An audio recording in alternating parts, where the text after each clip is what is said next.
Hi ನಮಸ್ತೆ ಎಲ್ಲರಿಗೂ Kannada study YouTube ಚಾನಲ್ಗೆ ಸ್ವಾಗತ. ಸೊ ಇಂದಿನ ಸೆಷನ್ನಲ್ಲಿ ನಾವೇನು ನೋಡೋಣ ಅಂತ ಹೇಳಿದ್ರೆ ಮುಂಬರ್ತಕ್ಕಂಥ SSC MTS HSL GD Delhi police ಹಾಗೆ RRB ಡಿ ಗ್ರೂಪ್ ಎಕ್ಸಾಮ್ಗಳಿಗೆ ಕೇಳಬಹುದಾದಂತಹ ಪ್ರಮುಖ ಹಿಸ್ಟರಿ ಪ್ರಶ್ನೆಗಳನ್ನು ಈ ಒಂದು ಸೆಷನ್ನಲ್ಲಿ ನಾವು ಡಿಸ್ಕಷನ್ ಮಾಡೋಣ, ಸರಿನಾ? ಸೊ ಹಾಗಾದ್ರೆ ಬನ್ನಿ ವಿಡಿಯೋನ ಸ್ಟಾರ್ಟ್ ಮಾಡೋಣ. ವಿಡಿಯೋ ಸ್ಟಾರ್ಟ್ ಮಾಡೋಕ್ಕಿಂತ ಮುಂಚೆ ವಿಡಿಯೋ ಕೊನೆವರೆಗೂ ನೋಡಿ ಅಂತ ಹೇಳ್ತಾ, ಹಾಗೆ ವಿಡಿಯೋ ಕೊನೆವರೆಗೂ ನೋಡಿದ ನಂತರ ವಿಡಿಯೋ ಇಷ್ಟ ಆದರೆ ಪ್ಲೀಸ್ ವಿಡಿಯೋನ ಲೈಕ್ ಮಾಡಿ, ಸಬ್ಸ್ಕ್ರೈಬ್ ಮಾಡಿ. ಇಫ್ ನಿಮಗೆ ವಿಡಿಯೋ ಇಷ್ಟ ಆಗಲಿಲ್ಲ ಅಂದರೆ ಸೊ ಆಬ್ವಿಯಸ್ಲಿ ಡಿಸ್ಲೈಕ್ ಮಾಡಿ ಅಂತ ಹೇಳ್ತಾ, ಮೊದಲ ಪ್ರಶ್ನೆ ಏನಿದೆ? ಮೊದಲ ಪ್ರಶ್ನೆ, ಶಿಕ್ಷಣ ಮತ್ತು ಸಂಸ್ಕೃತಿಯನ್ನು ಉತ್ತೇಜಿಸಲು ಭಾರತೀಯ ವಿದ್ಯಾಭವನವನ್ನು ಸ್ಥಾಪಿಸಿದವರು ಯಾರು ಅಂತ ಕೇಳಿದ್ದಾನೆ, ಸರಿನಾ? ಸೊ ಏನಂತ, ಭಾರತೀಯ ವಿದ್ಯಾಭವನ ಎದಕ್ಕೆ ಸಂಬಂಧಪಟ್ಟಿದೆ? ಶಿಕ್ಷಣ ಮತ್ತು ಸಂಸ್ಕೃತಿಯನ್ನು ಉತ್ತೇಜಿಸಲು ಅದು ಸಂಬಂಧಪಟ್ಟಿದೆ. ಸೊ ಅದನ್ನು ಸ್ಥಾಪನೆ ಮಾಡಿರ್ತಕ್ಕಂತಹ ವ್ಯಕ್ತಿ ಯಾರು ಅಂತ ಆಪ್ಷನ್ ಏನು ಕೊಟ್ಟಿದ್ದಾನೆ? Option A doctor Kannaiah Lal Manik Lal Munshi ಅಂತ ಕೊಟ್ಟಿದ್ದಾನೆ. Option B doctor Atmaram Pandurang ಅಂತ ಕೊಟ್ಟಿದ್ದಾನೆ. ಆಪ್ಷನ್ ಸಿ ಏನು ಕೊಟ್ಟಿದ್ದಾನೆ ಅಂತಂದ್ರೆ ಗೋಪಾಲಕೃಷ್ಣ ಗೋಖಲೆ ಅಂತ ಕೊಟ್ಟಿದ್ದಾರೆ. Option D doctor Baba Saheb Ambedkar ಅಂತ ಕೊಟ್ಟಿದ್ದಾರೆ, ಸರಿನಾ? ಸೊ ಅದರಲ್ಲಿ ಇದಕ್ಕೆ ನಿಮಗೆ ಒಂದು ಹಿಂಟ್ ಕೊಡ್ಲಾ ಏನು ಅಂತಂದ್ರೆ, ಈ ಒಂದು ಸಂಸ್ಥೆ ಸ್ಟಾರ್ಟ್ ಆಗಿರೋದು 1938ರಲ್ಲಿ. ಸೊ ಹಾಗಾದ್ರೆ ಇದರಲ್ಲಿ ಎಷ್ಟು ಎಲಿಮಿನೇಷನ್ ಮಾಡ್ತೀರಾ? ಎಷ್ಟು ಆಪ್ಷನ್ಗಳನ್ನ ಎಲಿಮಿನೇಷನ್ ಮಾಡ್ತೀರಾ? ಸೊ ಇಲ್ಲಿ ಒಂದು ಆಪ್ಷನ್ನ ನಾವು ಎಲಿಮಿನೇಷನ್ ಮಾಡ್ತೀವಿ, ಯಾವುದು? ಈಸಿಯಾಗಿ ಆತ್ಮಾರಾಮ್ ಪಾಂಡುರಂಗ. ಹಾಗೆ ಇನ್ನೊಂದು ಎಲಿಮಿನೇಷನ್ ಕೂಡ ಮಾಡ್ತೀವಿ, ಯಾವುದು ಅಂತಂದ್ರೆ ಗೋಪಾಲಕೃಷ್ಣ ಗೋಖಲೆ ಎಲಿಮಿನೇಷನ್ ಮಾಡ್ತೀವಿ. ಯಾಕಂದ್ರೆ 1938ರಲ್ಲಿ ಅವರು ಇನ್ನೂ ಬದುಕಿರಲಿಲ್ಲ, ಅವ್ರು ಆಲ್ರೆಡಿ ಡೆತ್ ಆಗಿದ್ರು. ಯಾರು ಅಂತಂದ್ರೆ ಆತ್ಮಾರಾಮ್ ಪಾಂಡುರಂಗ ಅವರು, ಹಾಗೆ ಗೋಪಾಲಕೃಷ್ಣ ಗೋಖಲೆ ಅವರು ಅಂತ ಹೇಳ್ತೀವಿ. ಸೊ ಹಾಗಾದ್ರೆ ಇಲ್ಲಿ ಬಾಬಾ ಸಾಹೇಬ್ ಅಂಬೇಡ್ಕರ್ ಅವರು ಆಗ್ತಾರೆ ಅಥವಾ ಕನ್ನಯ್ಯ ಲಾಲ್ ಮಾಣಿಕ್ ಲಾಲ್ ಮುನ್ಷಿ ಅವರು ಆಗ್ತಾರೆ? ಯಾರಾಗ್ತಾರೆ ಹೇಳ್ಬೋದಾ? ಸೊ ಇದಕ್ಕೆ ಸರಿಯಾದ ಉತ್ತರ ಬಂದ್ಬಿಟ್ಟು KM ಮುನ್ಷಿ ಅಥವಾ ಕನ್ನಯ್ಯ ಲಾಲ್ ಮಾಣಿಕ್ ಲಾಲ್ ಮುನ್ಷಿ ಅಂತ ಹೇಳ್ತೀವಿ, ಸರಿನಾ? ಸೊ ಯಾವ ಒಂದು ಭವನ ಅಂತ ಅಂದರೆ ಭಾರತೀಯ ವಿದ್ಯಾಭವನ ಅಂತ ಒಂದು ಭವನವನ್ನು ಸ್ಟಾರ್ಟ್ ಮಾಡ್ತಾರೆ, ಸರಿನಾ? ಒಂದು ಸಂಸ್ಥೆಯನ್ನು ಸ್ಟಾರ್ಟ್ ಮಾಡ್ತಾರೆ. ಯಾರು ಅಂತಂದರೆ KM ಮುನ್ಷಿ.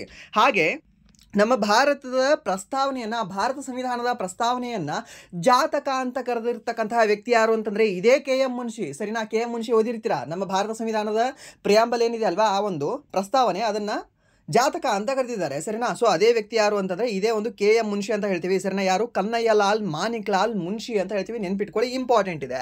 ಆ್ಯಂಡ್ ದೆನ್ ಇದನ್ನು ಯಾವಾಗ ಸ್ಥಾಪನೆ ಮಾಡಿದ್ರು? 1938ರಲ್ಲಿ ಇದನ್ನು ಸ್ಥಾಪನೆ ಮಾಡ್ತಾರೆ, ಸರಿನಾ? ಸೊ ಯಾವಾಗ ಅಂತಂದರೆ 1938ರಲ್ಲಿ. ಇದು ಕೂಡ ಇಂಪಾರ್ಟೆಂಟ್ ಇದೆ, ನೆನ್ಪಿಟ್ಕೊಳ್ಳಿ. ಯಾಕೆ ಅಂದರೆ 2023 SSC MTS ಅಲ್ಲಿ ಇದನ್ನೇ ಕೇಳಿದಾನೆ ಅಂದರೆ ಭಾರತೀಯ ವಿದ್ಯಾಭವನ ಅದು ಸ್ಥಾಪನೆ ಯಾವಾಗಿದೆ ಅಂತ ಕೂಡ ನಿಮಗೆ ಕೇಳ್ಬೋದಲ್ಲ. ಸೊ ಅದಕ್ಕೆ ನಿಮಗೆ ಇಂಪಾರ್ಟೆಂಟ್ ಆಗುತ್ತೆ. 1938ರಲ್ಲಿ ಅದು ಸ್ಥಾಪನೆ ಆಗಿದೆ ಅಂತ ನಿಮಗೆ ಗೊತ್ತಿರಲಿ. 1938 ನವೆಂಬರ್ 7 ಅಂತ ಎಕ್ಸಾಕ್ಟ್ ಡೇಟಲ್ಲಿ ಹೇಳೋದಾದ್ರೆ ಹೇಳ್ತೀವಿ. ಆ್ಯಂಡ್ ನೆಕ್ಸ್ಟ್ ಆತ್ಮಾರಾಮ್ ಪಾಂಡುರಂಗ ಅವರು ಪ್ರಾರ್ಥನಾ ಸಮಾಜವನ್ನು ಕಟ್ಟಿದ್ದಾರೆ, ಸರಿನಾ? ಪ್ರಾರ್ಥನಾ ಸಮಾಜದ ಸ್ಥಾಪಕರು ಯಾರು ಅಂತ ಕೇಳಿದ್ರೆ ಆತ್ಮಾರಾಮ್ ಪಾಂಡುರಂಗ ಅಂತ ಹೇಳ್ತೀವಿ. And then Gopal Krishna Gokhale servant society, ಸರಿನಾ? ಸರ್ವೆಂಟ್ಸ್ ಆಫ್ ಇಂಡಿಯಾ ಸೊಸೈಟಿಯನ್ನು ಸ್ಥಾಪನೆ ಮಾಡಿರ್ತಕ್ಕಂಥ ವ್ಯಕ್ತಿ ಯಾರು? ಇದೇ ಗೋಪಾಲಕೃಷ್ಣ ಗೋಖಲೆ ಅಂತ ಹೇಳ್ತೀವಿ, GK ಗೋಖಲೆ ಅಂತ ಹೇಳ್ತೀವಿ, ಸರಿನಾ? ಸೊ ಯಾವಾಗ 1905ರಲ್ಲಿ ಅದನ್ನು ಸ್ಥಾಪನೆ ಮಾಡ್ತಾರೆ. ಸರ್ವೆಂಟ್ಸ್ ಆಫ್ ಇಂಡಿಯಾ ಸೊಸೈಟಿಯನ್ನು ಸ್ಥಾಪನೆ ಮಾಡಿರ್ತಕ್ಕಂಥ ವ್ಯಕ್ತಿ ಯಾರು? ಯಾವಾಗ ಅಂತ ಕೇಳಿದ್ರೆ 1905ರಲ್ಲಿ ಗೋಪಾಲಕೃಷ್ಣ ಗೋಖಲೆ ಅವರು ಅಂತ ಹೇಳಬೇಕಾಗುತ್ತೆ. And then doctor Baba Saheb Ambedkar ಅವರು, ಅವ್ರ ಬಗ್ಗೆ ನಿಮಗೆ ಹೇಳಿದ್ದೀನಿ, ಸರಿನಾ? ಸೊ ಯಾವುದ್ಯಾವುದು ಸತ್ಯಾಗ್ರಹ ಬಂತು? ಸೊ ಈ ಮಹತ್ ಸತ್ಯಾಗ್ರಹ ಆಯಿತು. ಮಹತ್ ಸತ್ಯಾಗ್ರಹ ಆದ ನಂತರ ಯಾವ ಸತ್ಯಾಗ್ರಹ ಮಾಡ್ತಾರೆ? ಫಸ್ಟ್ ಮಾಡಿರೋದೇ ಮಹತ್ ಸತ್ಯಾಗ್ರಹ ಅಂತ ಹೇಳ್ತೀವಿ. ಸೊ ಆ ಮಹತ್ ಸತ್ಯಾಗ್ರಹ ಅಂತ ಎಲ್ಲರಿಗೂ ಗೊತ್ತಿರುತ್ತೆ. ಆ ಮಹದ್ ಸತ್ಯಾಗ್ರಹ, ಓಕೆ, ಸೊ ಮಹದ್ ಸತ್ಯಾಗ್ರಹ ಯಾವ ಕೆರೆಯಲ್ಲಿ ಮಾಡಿದ್ರು ಸರ್? ಓಕೆ, ಕ್ವಶನ್ ಇಲ್ಲಿ ಸ್ವಲ್ಪ ಕ್ಲಾರಿಟಿ ಅಂದರೆ ಇಂಟ್ರೆಸ್ಟ್ ಬರುತ್ತೆ ನೋಡಿ. ಸೊ ಮಹತ್ ಸತ್ಯಾಗ್ರಹ ಮಾಡಿದ್ರು ಯಾವ ಒಂದು ಕೆರೆಯಲ್ಲಿ ಮಹತ್ ಸತ್ಯಾಗ್ರಹ ಮಾಡಿದ್ರು ಅಂತ. ಓಕೆ, ದೇವಾಲಯ ಪ್ರವೇಶ ಮಾಡಿದ್ರು ಅಂತ ಕೇಳಿದಾಗ ನಾವು 2 ದೇವಾಲಯಗಳನ್ನು ಹೇಳ್ತೀವಿ. ಸೊ ಯಾವ್ದಾವ್ದು 2 ದೇವಾಲಯಗಳು? ಒಂದು ದೇವಾಲಯ ಹೇಳೋದಾದ್ರೆ ಫಸ್ಟ್ ಈ ಪಾರ್ವತಿ ದೇವಾಲಯ ಅಂತ ಹೇಳ್ತೀವಿ, ಸರಿನಾ? ಯಾವುದು? ಪಾರ್ವತಿ ದೇವಾಲಯ. ಸೆಕೆಂಡ್ ಯಾವುದು ಅಂತ ಹೇಳಿದ್ರೆ ಈ ಕಾಲಾರಾಮ್ ದೇವಾಲಯ ಅಂತ ಹೇಳ್ತೀವಿ, ಸರಿನಾ? ಸೊ ಕಾಲಾರಾಮ್ ದೇವಾಲಯದಲ್ಲಿ ಮೊದಲು ಎಂಟ್ರಿ ಮಾಡಿದ್ರ ಅಥವಾ ಪಾರ್ವತಿ ದೇವಾಲಯದಲ್ಲಿ ಮೊದಲು ಎಂಟ್ರಿ ಮಾಡಿದ್ರ ಅಂತ ಕೇಳಿದ್ರೆ ಪಾರ್ವತಿ ದೇವಾಲಯದಲ್ಲೇ ಮೊದಲು ಎಂಟ್ರಿ ಮಾಡಿರ್ತಾರೆ. And then next biggest sensation ಆಗೋದು ಯಾವಾಗ ಅಂತಂದ್ರೆ ಈ ಕಾಲಾರಾಮ್ ದೇವಸ್ಥಾನದಲ್ಲಿ ಎಂಟ್ರಿ ಆಗುತ್ತಲ್ವ, ಇದು ಬಿಗ್ಗೆಸ್ಟ್ ಸೆನ್ಸೇಷನ್ ಆಗುತ್ತೆ. ಯಾಕಂದ್ರೆ ಮಹದ್ ಸತ್ಯಾಗ್ರಹದ ನಂತರ ಅತಿ ದೊಡ್ಡ ಸತ್ಯಾಗ್ರಹ ಈ ಬಾಬಾ ಸಾಹೇಬ್ ಅಂಬೇಡ್ಕರ್ ಅವರು ಮಾಡಿರ್ತಕ್ಕಂಥದ್ದು ಯಾವುದು ಅಂತಂದ್ರೆ ಇದೇ ಕಾಲಾರಾಮ್ ಸತ್ಯಾಗ್ರಹ ಅಂತ ಹೇಳ್ತೀವಿ, ಸರಿ? ಮೀನ್ಸ್ ಪ್ರವೇಶ ಅಂತ ಹೇಳ್ತೀವಿ, ಆ ಒಂದು ಚಳುವಳಿ ಅಂತ ಹೇಳ್ತೀವಿ, ಸರಿಯಾ? ಸೊ ಇಲ್ಲಿ ಮಹದ್ ಸತ್ಯಾಗ್ರಹ ಬರುತ್ತೆ. ಅವ್ರು ಮಾಡಿರ್ತಕ್ಕಂಥದ್ದು ಒಂದು ಬಿಗ್ಗೆಸ್ಟ್ ಮೂಮೆಂಟ್ ಇದು ಮಹದ್ ಸತ್ಯಾಗ್ರಹ. ಸೊ ಯಾವ ಒಂದು ಕೆರೆಯಲ್ಲಿ ಹೇಳ್ಬೋದಾ? ಯಾವುದು ಕೆರೆ ಆಗುತ್ತೆ? ಸೊ ಆ ಕೆರೆಗೆ ನಾವೇನಂತ ಕರಿತೀವಿ ಅಂತಂದ್ರೆ ಚಾವ್ಡಾರ್ ಕೆರೆ ಅಂತ ಕರಿತೀವಿ, ಸರಿನಾ? ಚಾವ್ಡಾರ್ ಕೆರೆ ಎನ್ನುವುದಲ್ಲಿ ಚಾವ್ಡಾರ್ ಮಹದ್ ಲೇಕ್ ಅಂತ ಹೇಳ್ತೀವಿ, ಸರಿನಾ? ಚಾವ್ಡಾರ್ ಅನ್ನುವ ಒಂದು ಕೆರೆಯಲ್ಲಿ ಇವರು 1927ರಲ್ಲಿ ಚಳುವಳಿಯನ್ನು ಮಾಡ್ತಾರೆ. ಆ್ಯಂಡ್ ದೆನ್ ಇದು ಆದ ನಂತರ 1927ರಲ್ಲಿ ಇನ್ನೊಂದು ಕೇಳ್ತಾನೆ, ಈ ಮನುಸ್ಮೃತಿಯನ್ನು ಇವರು ಯಾವ ವರ್ಷ ಸುಟ್ಟರು ಅಂತ. ಮನುಸ್ಮೃತಿಯನ್ನು ಸುಟ್ಟಿರೋದು ಸಹ 1927ರಲ್ಲಿ ಅಂತ ಹೇಳ್ತೀವಿ, ಸರಿನಾ? ಯಾವುದನ್ನ? ಮನುಸ್ಮೃತಿ ಅನ್ನುವ ಒಂದು ಪುಸ್ತಕವನ್ನು, ಮನು ಬರೆದಿರ್ತಕ್ಕಂಥ ಮನುಸ್ಮೃತಿ ಎಂಬ ಕಾನೂನು ಪುಸ್ತಕವನ್ನು ಇವರು ಸುಡ್ತಾರೆ. ಆ ಸುಟ್ಟಿದ್ದು ಯಾವ ವರ್ಷ ಸರ್ ಅಂತ ಹೇಳ್ತಾನೆ. ಅವಾಗ ನೀವು ಹೇಳಬೇಕಾಗುತ್ತೆ 1927 ಅಂತ. ಆ್ಯಂಡ್ ದೆನ್ ಇವರು ಒಂದು ಪುಸ್ತಕ ಬರೀತಾರೆ, ಯಾವುದು? ಮೂಕನಾಯಕ ಪುಸ್ತಕ ಅಲ್ಲ, ಪತ್ರಿಕೆ ಮೂಕನಾಯಕ, ಮೂಕನಾಗಬೇಕು ಜಗದಳು ಜ್ವಾಕಾಗಿರಬೇಕು 1920ರಲ್ಲಿ ಬರೆದಿದ್ದಾರೆ ಇದನ್ನು, ಸರಿನಾ? ಸೊ 1920ರಲ್ಲಿ ಇವರ ಹೊರಡಿಸಿರ್ತಕ್ಕಂತಹ ಪತ್ರಿಕೆ ಯಾವುದು ಅಂತ ಕೇಳ್ತಾನೆ, ಮೂಕನಾಯಕ ಅಂತ ಹೇಳಬೇಕಾಗುತ್ತೆ, ಸರಿನಾ? ಯಾಕೆ ಹೇಳ್ತಾ ಇದ್ದೀನಿ ಅಂತಂದರೆ ಇದನ್ನು ಕೇಳಿದಾನೆ ಎಕ್ಸಾಕ್ಟ್ ಏರಿಯಾ ಕೇಳ್ತಾನೆ. ಓಕೆ, BR ಅಂಬೇಡ್ಕರ್ ಅಂತಂದರೆ ಜಸ್ಟ್ ಇದರ ಜೈನೋದಲ್ಲ, ಅವ್ರ ಬಗ್ಗೆ ನಮಗೆ ಗೊತ್ತಿರಬೇಕಲ್ವಾ? ಸೊ ಅದಕ್ಕೆ ನಮಗೆ ಕೇಳ್ತಾನೆ ಅವರು ಯಾವಾಗ ಏನೇನು ಮಾಡಿದ್ರು ಸರ್, ಅವ್ರ ಕೆಲಸಗಳನ್ನು ಹೇಳಿ ಅಂತ. ಅವ್ರ ಕೆಲಸಗಳು ಇಂಪಾರ್ಟೆಂಟ್ ಆಗ್ತವೆ. ಮೂಕನಾಯಕ ಅನ್ನುವ ಒಂದು ಪತ್ರಿಕೆಯನ್ನು ಬರೀತಾರೆ ಯಾವಾಗ 1920ರಲ್ಲಿ. ಆ್ಯಂಡ್ ದೆನ್ ಇವರ ಒಂದು ಫೇಮಸ್ ಪುಸ್ತಕ, ಇವರ ಆಟೋಬಯೋಗ್ರಫಿ ಯಾವುದಾಗಿದೆ, ವೇಟಿಂಗ್ ಫಾರ್ ವೀಸಾ ಅನ್ನೋದು, ಸರಿನಾ? ಸೊ ವೇಟಿಂಗ್ ಫಾರ್ ವೀಸಾ ಎನ್ನುವ ಒಂದು ಪತ್ರಿಕೆ ಯಾರ್ದು ಅಂತಂದರೆ ಇದೇ ಡಾಕ್ಟರ್ BR ಅಂಬೇಡ್ಕರ್ ಅವ್ರದ್ದು ಅಂತ ಹೇಳ್ತೀವಿ. ಆ್ಯಂಡ್ ದೆನ್ ನೆಕ್ಸ್ಟ್ ಕರೆಂಟ್ ಅಫೇರ್ಸಲ್ಲಿ ಇರ್ತಕ್ಕಂಥ ನ್ಯೂಸ್ ಏನಿದೆ, ಕರೆಂಟ್ ಅಫೇರ್ಸಲ್ಲಿ ಇರ್ತಕ್ಕಂಥ ನ್ಯೂಸ್, ಯಾವ ರಾಜ್ಯ ಅಥವಾ UT ಆ ರಾಜ್ಯದಲ್ಲಿನ ದಲಿತರನ್ನ ಇನ್ನು ಮುಂದೆ ದಲಿತರು ಅಂತ ಕರೆಯೋದನ್ನ ವರ್ಡನ್ನು ಬಿಟ್ಟು SC ಅಂತ ಕರೆಯೋದನ್ನ ವರ್ಡನ್ನು ಬಿಟ್ಟು ಅವರನ್ನು ಅಂಬೇಡ್ಕರ್ ಜನ ಅಂತ ಕರಿತೀನಿ ಅಂತ ಹೇಳಿದ್ದಾರೆ ಅಂತ ಹೇಳ್ತಾನೆ. ಅದನ್ನು ಹೇಳಬೇಕಾಗುತ್ತೆ ಡೆಲ್ಲಿ ಅಂತ, ಸರಿನಾ? ಡೆಲ್ಲಿ ಏನಿದೆ ಅಲ್ವಾ, ರೀಸೆಂಟಾಗಿ ಇದನ್ನು ಘೋಷಣೆಯನ್ನು ಮಾಡಿದೆ. ಆ್ಯಂಡ್ ದೆನ್ ರೀಸೆಂಟಾಗಿ ಒಂದು ವೈಲ್ಡ್ ಲೈಫ್ ಸೆಂಚುರಿ ಕೂಡ ಆಯಿತು. ಯಾರ ಹೆಸರು ಮೇಲೆ? ಡಾಕ್ಟರ್ BR ಅಂಬೇಡ್ಕರ್ ಅವರ ಹೆಸರು ಮೇಲೆ. ಸೊ ಯಾವ ರಾಜ್ಯದಲ್ಲಿ ಆಯಿತು ಅಂತ ಹೇಳ್ಬೋದಾ? ಯಾವ ರಾಜ್ಯದಲ್ಲಿ? ಆಪ್ಷನ್ ಎ ಕೊಡ್ತೀನಿ. Option A Madhya Pradesh, option B Uttar Pradesh, option C Arunachal Pradesh. So ಇದಕ್ಕೆ ನೀವು ಕಾಮೆಂಟನ್ನು ಮಾಡಿ. ಓಕೆ, ಆ್ಯಂಡ್ ಮತ್ತೆ ಏನು ಕೇಳ್ಬೋದು ಡಾಕ್ಟರ್ BR ಅಂಬೇಡ್ಕರ್ ಅವ್ರ ಮೇಲೆ? ಸೊ ಇವ್ರ ಮೇಲೆ ಕೇಳ್ಬೋದು ಏನು ಅಂತಂದರೆ 1936ರಲ್ಲಿ ಇವರೊಂದು ಸಂಘವನ್ನು ಕಟ್ತಾರೆ, ಒಂದು ಸಂಸ್ಥೆಯನ್ನು ಕಟ್ತಾರೆ. ಯಾವ ಒಂದು ಸಂಸ್ಥೆಯನ್ನು ಕಟ್ತಾರೆ ಮೀನ್ಸ್ ಯಾವ ಒಂದು ಪಾರ್ಟಿಯನ್ನು ಕಟ್ತಾರೆ? ಇಂಡಿಪೆಂಡೆಂಟ್ ಲೇಬರ್ ಪಾರ್ಟಿ ಅಂತ ಹೇಳ್ತೀವಿ, ಸರಿನಾ? ಯಾವುದು? ಇಂಡಿಪೆಂಡೆಂಟ್ ಲೇಬರ್ ಪಾರ್ಟಿ, ILP ಅಂತ ಹೇಳ್ತೀವಿ. ಈ ಇಂಡಿಪೆಂಡೆಂಟ್ ಲೇಬರ್ ಪಾರ್ಟಿಯನ್ನು ಕಟ್ಟಿರ್ತಕ್ಕಂಥ ವ್ಯಕ್ತಿ ಯಾರು ಅಂತ ಕೇಳಿದ್ರೆ BR ಅಂಬೇಡ್ಕರ್. ಯಾವಾಗ ಕಟ್ಟಿದ್ರು? 1936ರಲ್ಲಿ. ಓಕೆ, ಇದು ಕೂಡ ಗೊತ್ತಿರಲಿ, ಕೇಳ್ಬೋದು ನಿಮಗೆ. ಇದು ಇಂಪಾರ್ಟೆಂಟ್ ಆಗುತ್ತೆ. ಇದು ಇಂಡಿಪೆಂಡೆಂಟ್ ಆಗಿ ಇವರೇ ಕಟ್ಟಿರ್ತಾರೆ. ಆ್ಯಂಡ್ ದೆನ್ ನೆಕ್ಸ್ಟ್, ಈ ಕಾಲಾರಾಮ್ ದೇವಸ್ಥಾನ ಯಾವ ಒಂದು ಊರಲ್ಲಿ ಕಂಡುಬರುತ್ತೆ? ಸ್ಪೆಸಿಫಿಕ್ ಆಗಿ ನಾಸಿಕ್ ಅಂತ ಹೇಳ್ತೀವಿ, ಸರಿನಾ? ನಾಸಿಕ್ ಜಿಲ್ಲೆಯಲ್ಲಿ ಈ ಒಂದು ಕಾಲಾರಾಮ್ ದೇವಾಲಯ ಕಂಡುಬರುತ್ತೆ, ಸರಿನಾ? ಅದು ಕೂಡ ನಿಮ್ಗೆ ಗೊತ್ತಿರಲಿ, ಕೇಳ್ಬೋದು. ಆ್ಯಂಡ್ ದೆನ್ ಇಲ್ಲಿ ಸರ್ವೆಂಟ್ಸ್ ಆಫ್ ಇಂಡಿಯಾ ಸೊಸೈಟಿ ಅಂತ ಕೇಳಿದಾಗ ಗೋಪಾಲ್ ಕೃಷ್ಣ ಗೋಖಲೆ ಅಂತ ಹೇಳಿದ್ವಿ ಯಾವಾಗ? 1905ರಲ್ಲಿ. ಆ್ಯಂಡ್ ದೆನ್ ಆತ್ಮಾರಾಮ್ ಪಾಂಡುರಂಗ ಅಂತ ಕೇಳಿದಾಗ ಸರ್ ಯಾವುದು? ಪ್ರಾರ್ಥನಾ ಸಮಾಜ ಅಂತ ಹೇಳಿದ್ರಿ. ಯಾವ ವರ್ಷ? 1867. ಅದನ್ನು ಕೂಡ ನೆನ್ಪಿಟ್ಕೊಳ್ಳಿ, ಸರಿನಾ? ಆ್ಯಂಡ್ ದೆನ್ ಭಾರತೀಯ ವಿದ್ಯಾಭವನ ಯಾವಾಗ? 1938ರಲ್ಲಿ. ಯಾರು ಅಂದರೆ ಕನ್ಹಯ್ಯಲಾಲ್ ಮಾಣಿಕ್ ಲಾಲ್ ಮುನ್ಷಿ ಅಂತ ಹೇಳ್ತೀವಿ, ಸರಿನಾ? KM ಮುನ್ಷಿ ಅಂತ ನೆನ್ಪಿಟ್ಕೊಳ್ಳಿ. ಎಲ್ಲ ಇಲ್ಲಿವರೆಗೂ ಹೇಳಿರ್ತಕ್ಕಂಥ ಪ್ರತಿಯೊಂದು ಪಾಯಿಂಟು ಕೂಡ ಗೋಲ್ಡನ್ ಪಾಯಿಂಟ್ ಇದಾವೆ, ನೆನ್ಪಿಟ್ಕೊಳ್ಳಿ, ಸರಿನಾ? ಸಾಕಷ್ಟು ಪಾಯಿಂಟ್ಗಳು ಬುಕ್ಕಲ್ಲೂ ಕೂಡ ಸಿಗುವುದಿಲ್ಲ. ಆ್ಯಂಡ್ ದೆನ್ ನೆಕ್ಸ್ಟ್ ಪ್ರಶ್ನೆ, ಭಾರತದಲ್ಲಿ ಮೊದಲ ಮಹಿಳಾ ವಿಶ್ವವಿದ್ಯಾಲಯವನ್ನು ಸ್ಥಾಪಿಸಿರ್ತಕ್ಕಂಥವ್ರು ಯಾರು ಅಂತ ಕೇಳಿದ್ದಾನೆ, ಸರಿನಾ? ಭಾರತದಲ್ಲಿ ಮೊದಲ ಮಹಿಳಾ ವಿಶ್ವವಿದ್ಯಾಲಯವನ್ನು ಸ್ಥಾಪಿಸಿರ್ತಕ್ಕಂತಹ ವ್ಯಕ್ತಿ ಯಾರು ಅಂತ ಆಪ್ಷನ್ ಕೊಟ್ಟಿದ್ದಾನೆ. ಆಪ್ಷನ್ ಎ ಧೋಂಡೋ ಕೇಶವ್ ಕರ್ವೆ ಅಂತ ಕೊಟ್ಟಿದ್ದಾನೆ. ಆಪ್ಷನ್ ಬಿ ಅಶುತೋಷ್ ಮುಖರ್ಜಿ ಅಂತ ಕೊಟ್ಟಿದ್ದಾನೆ. ಆಪ್ಷನ್ ಸಿ ವಿಲಿಯಂ ಹಂಟರ್ ಅಂತ ಕೊಟ್ಟಿದ್ದಾನೆ. ಆಪ್ಷನ್ ಡಿ ಅಂತ ಕೊಟ್ಟಿದ್ದಾನೆ ಅಂದರೆ ಸೈಯದ್ ಅಹಮದ್ ಖಾನ್ ಅಂತ ಕೊಟ್ಟಿದ್ದಾನೆ. ಸೊ ಇಲ್ಲಿ ನಿಮಗೆ ಒಂದು ಗೊತ್ತಿರಲಿ, ಈ ಬಂಗಾಳದ ಕೇಸರಿ ಅಂತ ನಾವು ಯಾರನ್ನ ಕರಿತೀವಿ ಅಂತ ಕೇಳಿದ್ರೆ, ಬಂಗಾಳದ ಕೇಸರಿ ಇದೇ ಆಶುತೋಷ್ ಮುಖರ್ಜಿ ಅವರನ್ನು ನಾವು ಬಂಗಾಳದ ಕೇಸರಿ ಅಂತ ಕರಿತೀವಿ, ಸರಿನಾ? ಇದು ಗೊತ್ತಿರಲಿ, ಕೇಳ್ಬೋದು ನಿಮಗೆ. ಆ್ಯಂಡ್ ದೆನ್ ಈ ಯಾರು ಕಾಶ್ಮೀರದ ಕೇಸರಿ ಅಥವಾ ಕಾಶ್ಮೀರದ ಸಿಂಹ ಅಂತ ಯಾರನ್ನ ಕರಿತೀವಿ ಹೇಳ್ಬೋದಾ? ಶೇಖ್ ಅಬ್ದುಲ್ಲಾ ಅವರನ್ನು ಕರಿತೀವಿ, ಸರಿನಾ? ಯಾರು? ಶೇಖ್ ಅಬ್ದುಲ್ಲಾ ಅವರನ್ನು ಶೇರ್ ಅಬ್ದುಲ್ಲಾ ಅಂತ ಕರಿತೀವಿ, ಮೀನ್ಸ್ ಶೇರ್ ಆಫ್ ಕಾಶ್ಮೀರ್ ಅಂತ ಕರಿತೀವಿ. ಯಾರನ್ನ? ಶೇಖ್ ಅಬ್ದುಲ್ಲಾ ಅವರನ್ನು ನೆನ್ಪಿಟ್ಕೊಳ್ಳಿ, ಇದು ಕೂಡ ಇಂಪಾರ್ಟೆಂಟ್ ಇದೆ. ಆ್ಯಂಡ್ ದೆನ್ ಅಶುತೋಷ್ ಮುಖರ್ಜಿ ಅವರನ್ನು ಬಂಗಾಳದ ಕೇಸರಿ ಅಂತ ಕರಿತೀವಿ. ಆ್ಯಂಡ್ ದೆನ್ ಇಲ್ಲಿ ಮಹಿಳಾ ವಿಶ್ವವಿದ್ಯಾಲಯವನ್ನು ಸ್ಥಾಪಿಸಿರ್ತಕ್ಕಂಥ ವ್ಯಕ್ತಿ ಯಾರು ಅಂತ ಕೇಳಿದ್ರೆ ನಾವು ಹೇಳ್ತೀವಿ ಆಪ್ಷನ್ ಎ DK ಕರ್ವೆ. ಯಾರು DK ಕರ್ವೆ? ದಿನೇಶ್ ಕಾರ್ತಿಕಾ? ದೋಂಡೋ ಕೇಶವ್ ಕರ್ವೆ ಅಂತ ಹೇಳ್ತೀವಿ, ಸರ್. ಇವರು ಎಲ್ಲಿ ಸ್ಥಾಪನೆ ಮಾಡ್ತಾರೆ? ಮೊದಲ ಮಹಿಳಾ ವಿಶ್ವವಿದ್ಯಾಲಯ 1916ರಲ್ಲಿ ಸ್ಥಾಪನೆ ಮಾಡ್ತಾರೆ.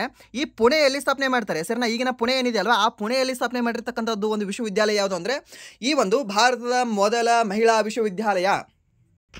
ಅದನ್ನು ನಾವು SNDT ವುಮೆನ್ಸ್ ಯೂನಿವರ್ಸಿಟಿ ಅಂತ ಸಹ ಕರಿತೀವಿ, ಸರಿ. ಅದು ಗೊತ್ತಿರಲಿ, ಕೇಳಬಹುದು ನಿಮಗೆ. ಆ್ಯಂಡ್ ದೆನ್ ನೆಕ್ಸ್ಟ್, ಇವರಿಗೆ ಭಾರತ ರತ್ನ ಯಾವಾಗ ಕೊಟ್ಟರು, ಪದ್ಮಭೂಷಣ ಯಾವಾಗ ಕೊಟ್ಟರು ಅಂತ ಕೇಳ್ತಾನೆ, ಸರಿನಾ? ಪದ್ಮಭೂಷಣ ಅಲ್ಲ, ಪದ್ಮವಿಭೂಷಣ ಪ್ರಶಸ್ತಿ ಯಾವಾಗ ಕೊಟ್ಟರು ಅಂತ ಯಾರಿಗೆ? ಧೋಂಡೋ ಕೇಶವ್ ಕರ್ವೆ ಅವರಿಗೆ. ಸೊ ಇದನ್ನು ನಾವು ಹೇಳಬೇಕಾಗಿರೋದು ಯಾವಾಗ ಅಂತಂದರೆ 1958ರಲ್ಲಿ. ಯಾವಾಗ? 1958ರಲ್ಲಿ ಇವರಿಗೆ ಭಾರತ ರತ್ನ ಅವಾರ್ಡ್ ಸಿಗುತ್ತೆ. ಯಾವುದು ಅವಾರ್ಡ್ ಸಿಗುತ್ತೆ ಅಂದರೆ ಭಾರತ ರತ್ನ ಅವಾರ್ಡ್ ಸಿಗುತ್ತೆ. ಆ್ಯಂಡ್ ದೆನ್ 1955ರಲ್ಲಿ ಇವರಿಗೆ ಪದ್ಮಭೂಷಣ ಅವಾರ್ಡ್ ಸಹ ಸಿಗುತ್ತೆ. ಯಾರಿಗೆ ಅಂದರೆ DK ಕರ್ವೆ ಅವರಿಗೆ, ಸರಿನಾ? ಸೊ 1958ರಲ್ಲಿ ಭಾರತ ರತ್ನ ಪ್ರಶಸ್ತಿ, ಹಾಗೆ 1955ರಲ್ಲಿ ಪದ್ಮ ವಿಭೂಷಣ ಪ್ರಶಸ್ತಿಯನ್ನು ನೀಡಿ ಇವರಿಗೆ ನಮ್ಮ ಭಾರತ ಸರ್ಕಾರ ಗೌರವಿಸ್ತದೆ, ಸರಿನಾ? ಆ್ಯಂಡ್ ದೆನ್ ನೆಕ್ಸ್ಟ್ ಇಲ್ಲಿ ಯಾರು? ಹಂಟರ್ ಸಮಿತಿ ಇಂಪಾರ್ಟೆಂಟ್ ಆಗುತ್ತಲ್ಲ. ಹಂಟರ್ ಸಮಿತಿ ಯಾವಾಗ ಬಂದಿದೆ ಹೇಳ್ಬೋದಾ? ಹಂಟರ್ ಸಮಿತಿ ಯಾವಾಗ ಬಂದಿದೆ ಅಂತ? ಹಂಟರ್ ಸಮಿತಿ ಸರ್ 1919. ಶಿಕ್ಷಣಕ್ಕಾಗಿ ಸಂಬಂಧಪಟ್ಟಿರ್ತಕ್ಕಂಥ ಹಂಟರ್ ಸಮಿತಿ ಯಾವಾಗ ಬಂತು ಅಂತ? ವಿಲಿಯಂ ಹಂಟರ್ ಸಮಿತಿ ಯಾವಾಗ ಬಂತು ಅಂತ, ಸರಿನಾ? ಅವಾಗ ನೀವು ಕೇಳಿದ್ರೆ ಅವಾಗ ನೀವು ಹೇಳಬೇಕಾಗುತ್ತೆ 1882ರಲ್ಲಿ ಸರ್, ಸರಿನಾ? ಶಿಕ್ಷಣಕ್ಕಾಗಿ ಸಂಬಂಧಪಟ್ಟಿರ್ತಕ್ಕಂಥ ಸಮಿತಿ ಯಾವುದು? ದ ವಿಲಿಯಂ ಹಂಟರ್ ಸಮಿತಿ ಅಂತ ಹೇಳ್ತೀವಿ, ಸರಿನಾ? ಇದನ್ನು ಶಾರ್ಟ್ ಆ್ಯಂಡ್ ಸ್ವೀಟ್ ಆಗಿ ಆ್ಯಂಡ್ ದೆನ್ ಕ್ಯೂಟ್ ಆಗಿ ಹೇಳೋದಾದ್ರೆ ಹಂಟರ್ ಸಮಿತಿ ಅಂತ ಹೇಳ್ತೀವಿ. ಯಾರು ಇದನ್ನು ನೇಮಕ ಮಾಡ್ತಾರೆ? ಇದನ್ನು ನೇಮಕ ಮಾಡಿರ್ತಕ್ಕಂಥ ವ್ಯಕ್ತಿ ಯಾರು ಅಂತಂದರೆ ರಿಪ್ಪನ್ ಅಂತ ಹೇಳ್ತೀವಿ. ಭಾರತದ ಜನಪ್ರಿಯ ವ್ಯಕ್ತಿ ಯಾರು ಅಂತಂದರೆ, ಮೀನ್ಸ್ ಭಾರತಕ್ಕೆ ಪ್ರೇಮವನ್ನು ಹೊಂದಿರತಕ್ಕಂಥ ವ್ಯಕ್ತಿ ಯಾರು ಅಂತಂದರೆ ಈ ಒಂದು ವೈಸ್ರಾಯ್ ಲಾರ್ಡ್ ರಿಪ್ಪನ್ ಅಂತ ಹೇಳ್ತೀವಿ, ಸರಿನಾ? ಭಾರತದ ಜನಪರ ಸ್ನೇಹಿತ ಅಂತ ಇವರನ್ನು ನಾವು ಕರಿತೀವಿ. ಸೊ ಅವರೇ ಈ ಒಂದು ವಿಲಿಯಂ ಹಂಟರ್ ಸಮಿತಿಯನ್ನು ನೇಮಕ ಮಾಡ್ತಾರೆ. ಹೆಸರನ್ನ ಅದು ಕೂಡ ಗೊತ್ತಿರಲಿ, ಕೇಳ್ಬೋದು ನಿಮಗೆ. ಆ್ಯಂಡ್ ದೆನ್ ಇವಾಗಲೇ ನಿಮ್ಗೆ ಹೇಳಿದೆ ಅಶುತೋಷ್ ಮುಖರ್ಜಿ ಯಾರು ಅಂತ, ಬಂಗಾಳದ ಕೇಸರಿ ಅಂತ ಹೇಳ್ತೀವಿ. ಆ್ಯಂಡ್ ದೆನ್ ನೆಕ್ಸ್ಟ್ ಪ್ರಶ್ನೆ, 1739ರಲ್ಲಿ ದೆಹಲಿ ನಗರದ ಮೇಲೆ ದಾಳಿಯನ್ನು ಮಾಡಿ ಅಪಾರ ಪ್ರಮಾಣದ ಸಂಪತ್ತನ್ನು ದೋಚಿದ ಇರಾನಿನ ದೊರೆ ಯಾರು ಅಂತ ಕೇಳಿದ್ದಾನೆ. ಸರಿನಾ? ಅದು 1739 ಅಷ್ಟೇ ಆಗಬೇಕಾಗಿತ್ತು, ಅದು ಮುಂದೆ 2 ಮಿಕ್ಸ್ ಆಗಿದೆ. ಸೊ ಅದನ್ನು 2 ತೆಗೆದಾಕ್ಬಿಡಿ, 2 ಹೊಡೆದಾಕ್ಬಿಡಿ. ಸೊ ಏನು ಉಳಿತೆ? 1739 ಅಂತ ಆಗುತ್ತೆ. 1739ರಲ್ಲಿ ಯಾವ ಯುದ್ಧ ಆಯಿತು? ಫಸ್ಟ್ ಆಫ್ ಆಲ್ ಯುದ್ಧದ ಹೆಸರು ಹೇಳಿ ನನಗೆ. ಆನ್ಸರ್ ಎಲ್ಲರೂ ಕೂಡ ಗೊತ್ತಿರುತ್ತೆ. ಏನಂತ ಹೇಳ್ತೀರಾ ಆನ್ಸರ್? ನಾದಿರ್ ಶಾ ಅಂತ ಹೇಳ್ತೀರಾ. ಓಕೆ, ಈತ ಯಾರನ್ನ ಹೊಡೆದು ಮೀನ್ಸ್ ಈ ಮೊಘಲ್ ದೊರೆಯನ್ನು ಹೊಡೆದು ಏನು ಮಾಡ್ತಾನೆ? ಈ ಮಯೂರ ಸಿಂಹಾಸನವನ್ನು ತೊಗೊಂಡು ಹೋಗ್ತಾನೆ. ಕೊಹಿನೂರ್ ವಜ್ರವನ್ನು ತೊಗೊಂಡು ಹೋಗಿರ್ತಕ್ಕಂಥ ವ್ಯಕ್ತಿ ಯಾರು ಅಂತಂದರೆ ಇದೇ ನಾದಿರ್ ಶಾ ಅಂತ ಹೇಳ್ತೀವಿ. ಓಕೆ, ಬಟ್ ಈತ ಯಾರನ್ನ ಸೋಲಿಸಿದ? ಯಾವ ಯುದ್ಧದಲ್ಲಿ ಸೋಲಿಸಿದ?